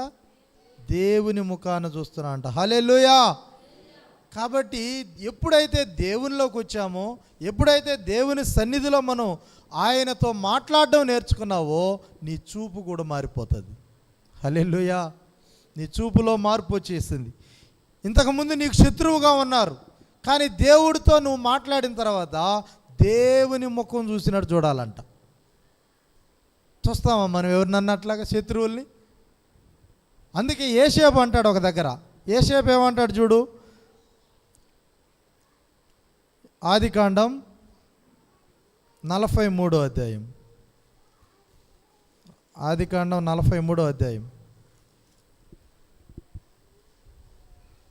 మొదటి వచనములో, ఆ దేశమందు కరువు భారముగా ఉండను గనుక వారు ఐగుప్తు నుండి తెచ్చిన ధాన్యము తినివేసిన తరువాత వారి తండ్రి, మీరు మరలా వెళ్ళి మన కొరకు కొంచెం ఆహారము కొనుడని వారితో అనగా, యూదా అతని చూచి, ఆ మనుషుడు మీ తమ్ముడు మీతో ఉంటేనే గాని మీరు నా ముఖము చూడకూడదని మాతో గట్టిగా చెప్పాను. కాబట్టి నీవు మా తమ్ముడిని మాతో కూడా పంపిన ఎడల మేము వెళ్ళి నీ కొరకు ఆహారము కొందుము. నీవు వామిని పంపనల ఎడల మేము వెళ్ళము. ఆ మనుషుడు మీ తమ్ముడు మీతో లేని ఎడల మీరు నా ముఖము చూడకూడదని మాతో చెప్పాను. 45వ అధ్యాయం 5వ వచనం. అయినను నేను ఇక్కడికి వచ్చినట్లు మీరు నన్ను అమ్మివేసినందుకు దుఃఖపడకుడి. మీరు నన్ను అమ్మివేసినందుకు దుఃఖపడకుడి. యాక్చువల్గా అన్నలంతా కూడా యేసేపుని ఏం చేశారమ్మా? అమ్మివేశారు. యేసేపుని అన్నలు ఎలా చూశారంటే, పాపం యేసేపుకేమో మంచి ఆశ అన్నలంటే, అన్నలను బాగా చూసుకోవాలి, అన్నలతో కొంచెం బాగా గడపాలి, అన్నలు బాగుండాలి అన్నటువంటి హృదయంలో కోరుకున్నది. ఇంటి దగ్గర నుంచి అతనే అడుగుతున్నాడు, అన్నల కోసం నేను మంచి భోజనం ప్రిపేర్ చేయండి, నేను తీసుకొని వెళ్తాను, వాళ్ళు చాలా దూరంలో ఉన్నారు, వాళ్ళు దూరంలో ఉండి గొర్రెలు మేపుతున్నారు కదా, వాళ్ళ దగ్గరికి నేను భోజనం తీసుకొని వెళ్తాను అన్నారు. వెంటనే భోజనం పెట్టించారు. ఈ భోజనం ఎత్తుకొని యేసేపు వెళ్తా ఉన్నాడు. అన్నలు ఎక్కడ కనబడతారా, అన్నల్ని ఎక్కడ చూడాలా, అన్నలు ఏ ప్రదేశంలో ఉన్నారని చెప్పి వెతుక్కుంటూ వెళుతూ ఉంటే అన్నలు ఒక దగ్గర అక్కడి నుంచి అన్నలు చూస్తున్నారు. చూసి ఏమని అక్కడ చూసి ఆ వచనం చదవమ్మా. ముందుంటది. అంతటి యోసేపు నా దగ్గరకు రన్నని తన సహోదరులతో చెప్పినప్పుడు వారు అతని దగ్గరికి వచ్చిరి. అప్పుడు అతడు, ఐగుప్తునకు వెళ్ళునట్లు మీరు అమ్మవేసిన మీ సహోదరుని. అట్లా కాదు,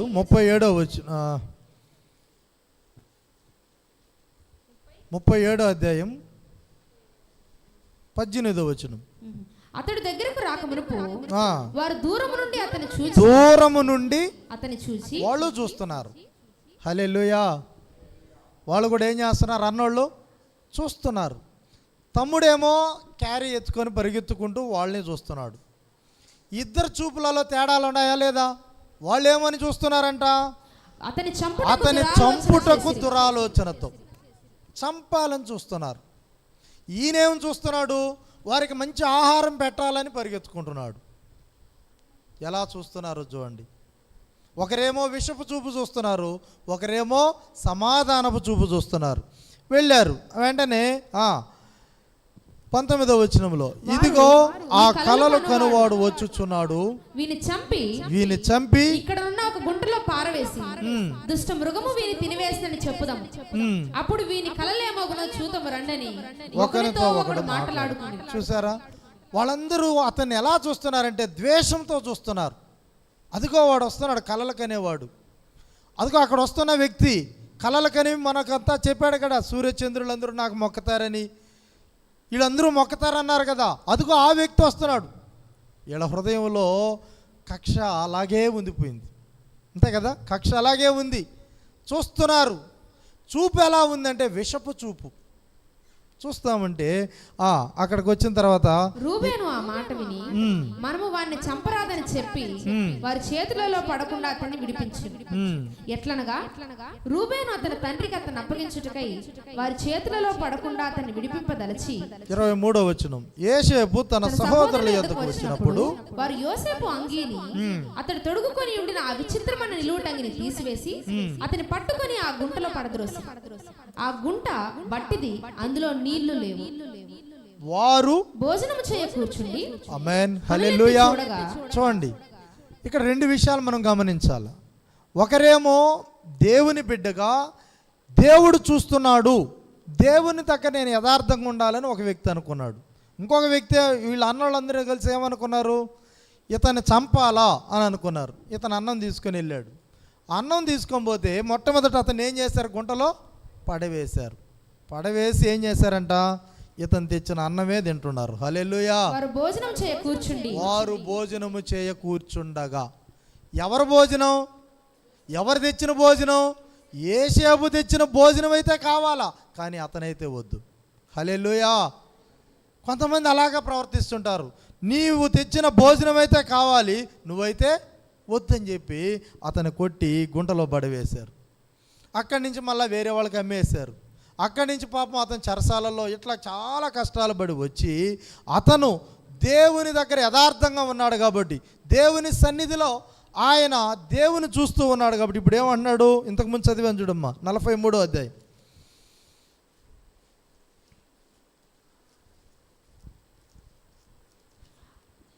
45వ అధ్యాయం 5వ వచనం, అయినను నేను ఇక్కడికి వచ్చినట్లు మీరు నన్ను అమ్మివేసినందుకు దుఃఖపడకుడి. ఎంత మాట, ఇంత ప్రశాంతంగా చెప్పగలరా? హల్లెలూయా. ఇప్పుడు అన్నోళ్ళు ఏ విధంగా అతను తీసుకొచ్చిన అన్నమేమో తిన్నారు, అతన్ని కొట్టి గుంటలో పడవేశారు, అతన్ని విషపు చూపు చూసినా కూడా అతను ఎవరికి బైండ్ ఓవర్ అయ్యాడు, దేవునికి. హల్లెలూయా. నా దేవుడు నాకు న్యాయం చేస్తాడు, నా దేవుడు నన్ను నడిపిస్తాడు, నా దేవుని సన్నిధిలో నేను యథార్థంగా ఉండాలని అతను ఏ విధంగా ప్రవర్తించాడో మనం చూస్తున్నాం. అయితే అతను ఏం చేశాడు, ఒక దగ్గరకు వచ్చాడు, పోతీఫరుడి ఇంటికి వచ్చాడు. అక్కడ పోతీఫరుడు భార్య ఆయన్ని ఎక్కువగా బలవంతం చేసినప్పుడు తన వస్త్రాన్ని అక్కడ వదిలేసి అక్కడి నుంచి మళ్ళీ పరిగెత్తుకుంటూ ఇంకొక దగ్గరికి వెళ్ళి మళ్ళీ చెరసాల్లోకి వెళ్ళి తర్వాత ఇప్పుడు ఏమయ్యాడు, ఆయన ఒక దేశానికి ప్రధాని అయ్యాడు. హల్లెలూయా. ఈ ప్రధాని అయ్యి మంచి పొజిషన్లో ఉన్నాడు. ఇప్పుడు మంచి పొజిషన్లో ఉన్నప్పుడు వాళ్ళ అన్నోళ్ళంతా కూడా దేనికి వస్తున్నారు, ఇప్పుడు కరువు ఎక్కువ అవ్వడం వల్ల ఆహారం కోసం వస్తున్నారు. ఇప్పుడు కానీ మనం ఆ ప్లేస్లో ఉంటే ఏం చేస్తాం, రండి ఇప్పుడు వచ్చారంటే నా కక్ష అంతా తీర్చుకుంటా. వాళ్ళు చేసినటువన్నీ మనకు గుర్తుకొచ్చేస్తాయి కదా. వాళ్ళు ఏం చేశారు అవన్నీ గుర్తుకొస్తారు, మళ్ళీ దేవుడి మీదనే పెడతారు. అవి కూడా దేవుని కృపను బట్టి ఇలా ఉన్నాం, కానీ వాళ్ళు చేసింది ఎన్ని పనులో తెలుసా అనేసి వాళ్ళ మీద విషపు చూపు మాత్రం అలాగే ఉంటుంది కదా. అయితే ఇక్కడ ఈయన ఏం చేస్తున్నాడు, మీరేమి భయపడద్దు, మీరు చేసింది కాదు ఇది, మీరు పంపిస్తే నేను ఇక్కడికి రాలేదు, మీ యొక్క కక్ష వల్ల నేను ఇక్కడికి రాలేదు, కానీ ప్రాణరక్షణ కొరకు, మీ ప్రాణరక్షణ కొరకు దేవుడు మీకు ముందుగా నన్ను పంపేను. హల్లెలూయా. ఏం చెప్తున్నాడు, దేవుడే నన్ను ఇక్కడికి పంపాడు, మీరు పంపారు అనడంలే. ఏమి జరిగినా నా ప్రభువే నన్ను నడిపించాడని అంటున్నాడు. ఎంత చక్కగా, ఎంత మంచి స్టేట్మెంట్ ఇస్తున్నాడు. మీకు ప్రాణరక్షణ కోసం, మీరు అందరూ క్షేమంగా ఉండడం కోసం, అది కూడా ఈయన కోసం అని చెప్పడం వల్ల, నేను క్షేమంగా ఉండడానికి దేవుడు నన్ను ఇక్కడికి తీసుకొచ్చాడని చెప్పాల. ఏమంటున్నాడు? మీ ప్రాణరక్షణ కోసం. హల్లెలూయా. మీకోసమే, మీకోసం దేవుడు నన్ను ఇక్కడ పంపించాడు. మీరేం భయపడొద్దు, మీరేం వరి అవ్వద్దు. ఇదిగో దేవుడు మీకు న్యాయం చేస్తాడు. ఎంత సమాధానకరమైన మాట. అది నిజమైన క్రైస్తవుడిలో ఉండాల్సినటువంటి మార్పు. ఇంతకుముందు చూసిన చూపు వేరే. ఇంతకుముందు యాకోబు వాళ్ళ యేసేవు అన్నని చూసిన చూపు వేరే. ఒక అన్నగా చూశాడు. ఒక అన్నగా చూసి ఈ అన్నని ఎలా మోసం చేయాలని చూశాడు. ఎప్పుడైతే దేవుడు అతన్ని దర్శించాడో వెంటనే అతని ప్రవర్తనలో మార్పు వచ్చేసింది. మార్పు వచ్చేసి అంటున్నాడు, నీ సేవకున్నయ్యా, నీ సేవకుడు. ఎంత తగ్గింపో చూడండి. యేసేవు అంటే అన్న, నీ సేవకుడయ్యా నేను అన్నాడు. ఎందుకు నువ్వు సేవకుడయ్యావంటే, నేను యోగ్యుడును కాదు, ఇంతకుముందు నేను యాకోబుని. హల్లెలూయా. ఇదే విధంగా యేసేపు కూడా ఏం చేస్తున్నా అంటే, మీరు చూసిన చూపు ఏమో విషపు చూపు, కానీ దేవుడే నన్ను పంపించాడు. మీరేం భయపడొద్దు. మీరు అక్కడ అంటారు చూడండి చక్కగా, ప్రాణరక్షణ కొరకు దేవుడు మీకు ముందుగా నన్ను పంపించను. 2 సంవత్సరముల నుండి కరువు దేశంలో ఉన్నది, సేద్యమైనను కోతైనను లేని సంవత్సరములు ఇంకా 5 వచ్చును. మిమ్మును ఆశ్చర్యముగా రక్షించి దేశంలో మిమ్మును శేషముగా నిలుపుటకును ప్రాణముతో కాపాడుటకును, ప్రాణముతో మిమ్మల్ని కాపాడుటకు దేవుడు మీకు ముందుగా నన్ను పంపించాడు. దేవుడు మీకు ముందుగా నన్ను పంపించెను. హల్లెలూయా. ఎంత గొప్ప సాక్ష్యం. దేవుడే పంపించాడు. దేవుడు చేయకపోతే మీ ద్వారా నేను ఇక్కడికి రాను. ఇది దేవుని కార్యమే. మీరేమి భయపడొద్దు. ఎంత గొప్పగా చెప్తున్నాడు చూడండి. కాబట్టి 19వ వచనం, మీ పిల్లల కొరకు, మీ భార్యల కొరకు ఐగుప్తులో నుండి బండ్లను తీసుకొని పోయి మీ తండ్రిని వెంటబెట్టుకొని రండి. ఐగుప్తు దేశం అంతటిలోనున్న మంచి వస్తువులు మీవే అగును. చూడండి, చాలా కోపంతో ఉన్నటువంటి వాళ్ళకి ఏమి ఇస్తాడంట ఈయన? మంచివే ఇస్తాడంట. హల్లెలూయా. వాళ్ళకి జాల్లే, వాళ్ళకి చాలే. వాళ్ళేం మనకు బాగా పెట్టలేదు, బాగా చూడలేదులే, వాళ్ళు చూసిన చూపు మనకు తెలుసులే, కాబట్టి ఏయో ఒకటి ఇవ్వాలని అనడంలే. దేవుని బిడ్డలు ఎలాగ ఉంటారంటే పాతవన్నీ మర్చిపోతారు. ఎందుకు అనంటే, పగ తీర్చుట నా పని అంటాడు ఆయన. పగ తీర్చుట నా పని. యాకోబు స్వభావంలో మార్పు వచ్చింది, యాకోబు మాటలో మార్పు వచ్చింది, యాకోబు చూపులో మార్పు వచ్చింది, అన్నిట్లో మార్పు వచ్చింది. అదే లక్షణం ఎవరికి కూడా వచ్చింది? యేసేపుకు కూడా వచ్చిందన్నమాట. హల్లెలూయా. తర్వాత మనం 23వ వచనం, అతడు తన తండ్రి నిమిత్తము ఐగుప్తులో ఉన్న మంచి వస్తువులను మోయుచున్న 10 గాడిదలను, మార్గమునకు తన తండ్రి నిమిత్తము ఆహారమును, ఇతర ధాన్యమును, తిరుబండారములను మోయుచున్న 10 ఆడు గాడిదలను పంపెను. 24వ వచనం, అప్పుడు అతడు తన సహోదరులను సాగనంపి వారు బయలుదేరుచుండగా మార్గమందు కలహపడకూడనని వారితో చెప్పాను. చూడండి, వాళ్ళ సహోదరులకు అందరికీ క్షేమాన్ని చూస్తున్నాడు. ఎవరైతే విషపు చూపు చూశారో, ఎవరైతే ఇతన్ని చంపాలని, ఇతన్ని పాతి పెట్టేయాలనుకున్నారో, వాళ్ళందరి మీద ఇప్పుడు యేసేపు ఏం చేస్తున్నా అంటే ప్రేమతో మాట్లాడడం ప్రారంభించాడు. ఎందుకు మార్పు వచ్చింది అని అంటే, దేవునితో ఇతను మాట్లాడాడు. దేవునితో మాట్లాడుకుంటూ ఉండే వాళ్ళల్లో ఈ మార్పు రాదు. రాకపోతే పరలోక రాజ్యం మంది కాదు. హల్లెలూయా. పరలోక రాజ్యంలోకి నువ్వు ప్రవేశించాలంటే ఆయన మాట మనలో ఉండాలంట. దేవుని ఎవరో ఎంతమంది చూశారో తెలియదు, కానీ ఆది యందు వాక్యముండును, వాక్యము దేవుని యొద్దుండును, వాక్యమే దేవుడై ఉన్నాడు. ఇప్పుడు దేవుడు ఎవరు? దేవుని వాక్యం. వాక్యం ఏం చెబుతుంది? నీ పగస్తులను క్షమించు, నీ పగవారందరినీ క్షమించు అన్నారు. అదైతే చదువుతాం బాగా. క్షమించమన్నారు. ప్రభువా నువ్వు క్షమించమన్నావు, మీకు స్తోత్రం, మీకు స్తోత్రం అని బయట రాగానే ఎదిరింటోళ్ళు ఎవరో ఒకరు శత్రువులుగా వచ్చారనుకో, అప్పుడే మళ్ళా సాతాను ప్రవేశించిందంటే వీళ్ళల్లో. సాతాను ప్రవేశించి ఇంకా చెలరేగిపోతారు, మాట్లాడేస్తారు, ఏదంటే అది అనేస్తారు. మళ్ళీ లోపలికి వెళ్ళి స్తోత్రం ప్రభువా, స్తోత్రం ప్రభువా, క్షమించయ్యా, క్షమించయ్యా, ఎందుకో ప్రభువా సాతాను నన్ను బలహీనపరిచాడు. ఇవన్నీ కూడా దేవునికి ఇష్టం లేదు. నీ మాట అవునంటే అవును, కాదంటే కాదన్నట్టు ఉండాలి. నువ్వు ఇంతకుముందు బాధపడుతూ నిన్ను బాధపరిచిన వారు నీకు ఎదురుపోయినా కూడా నా నిమిత్తమై అంటాడు దేవుడు. ఆయన నిమిత్తమై మనం వాళ్ళని ఏం చేయాలంట? క్షమించేయాలి. ఈ యాకోబు కూడా అదే అర్థం చేసుకున్నాడు. నా అన్నని నేను మోసం చేశాను, నా అన్న ఇప్పుడు నాకు హాని చేయబోతాడేమో, నా అన్న నన్ను చంపబోతాడేమో అని చెప్పి వెంటనే వెళ్ళి ఎవరిని కలుసుకున్నాడు? ఫస్ట్ ఎవరిని కలుసుకున్నాడు?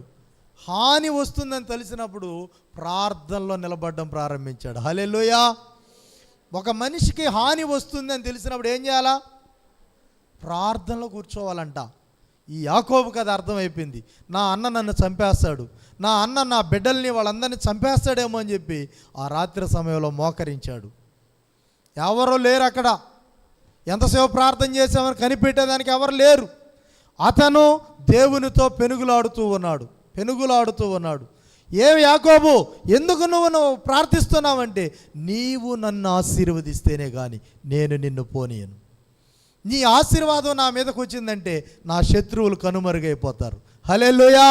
నీ ఆశీర్వాదం నా మీదకు వస్తే నాకు శత్రువుగా నా వాళ్ళు మిత్రులుగా మారిపోతారు. నాకు నీ దీవెనుంటే నన్ను నువ్వు దీవిస్తావు అని చెప్పి ఆయన ఏం చేస్తున్నాడు? ప్రార్థించాడు. రాత్రంతా ప్రార్థించాడు. చాలామందికి తెలియదు ఈ సీక్రెట్. రాత్రంతా ప్రార్థించాడు.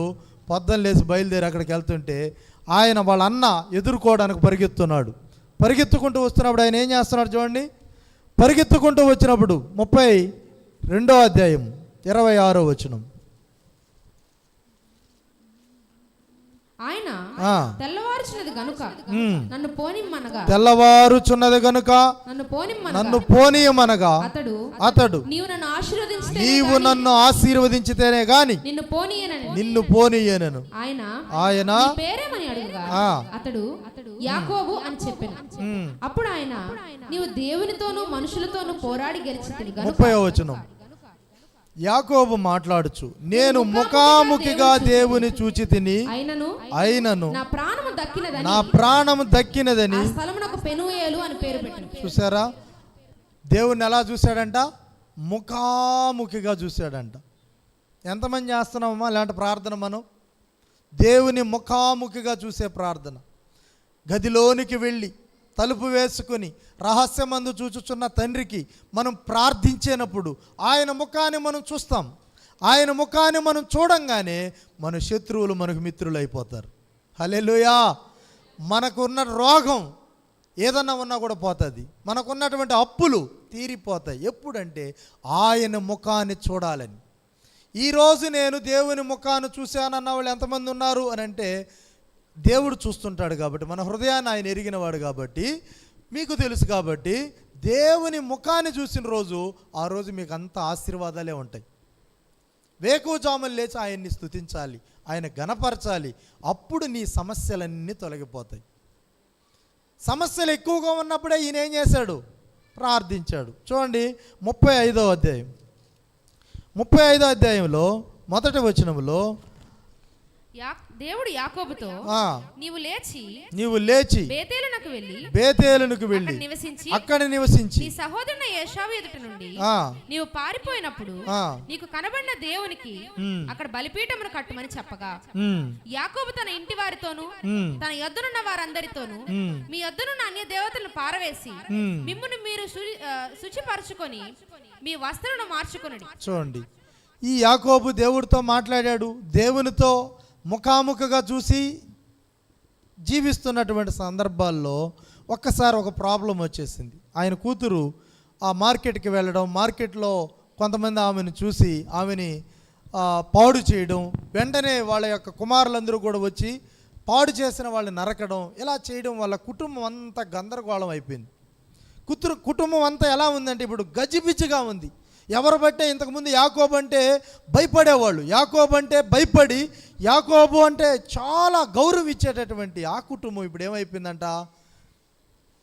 యాకోబు కూతురు ఇలా అయింది, యాకోబు కొడుకులు ఇలా హంతకులు అయిపోయినారు, యాకోబు అంటేనే ఒక చిన్న చూపు అయిపోయింది. అప్పుడు మళ్ళా దేవుడు వచ్చి మాట్లాడుతున్నాడు, యాకోబు నువ్వు వెంటనే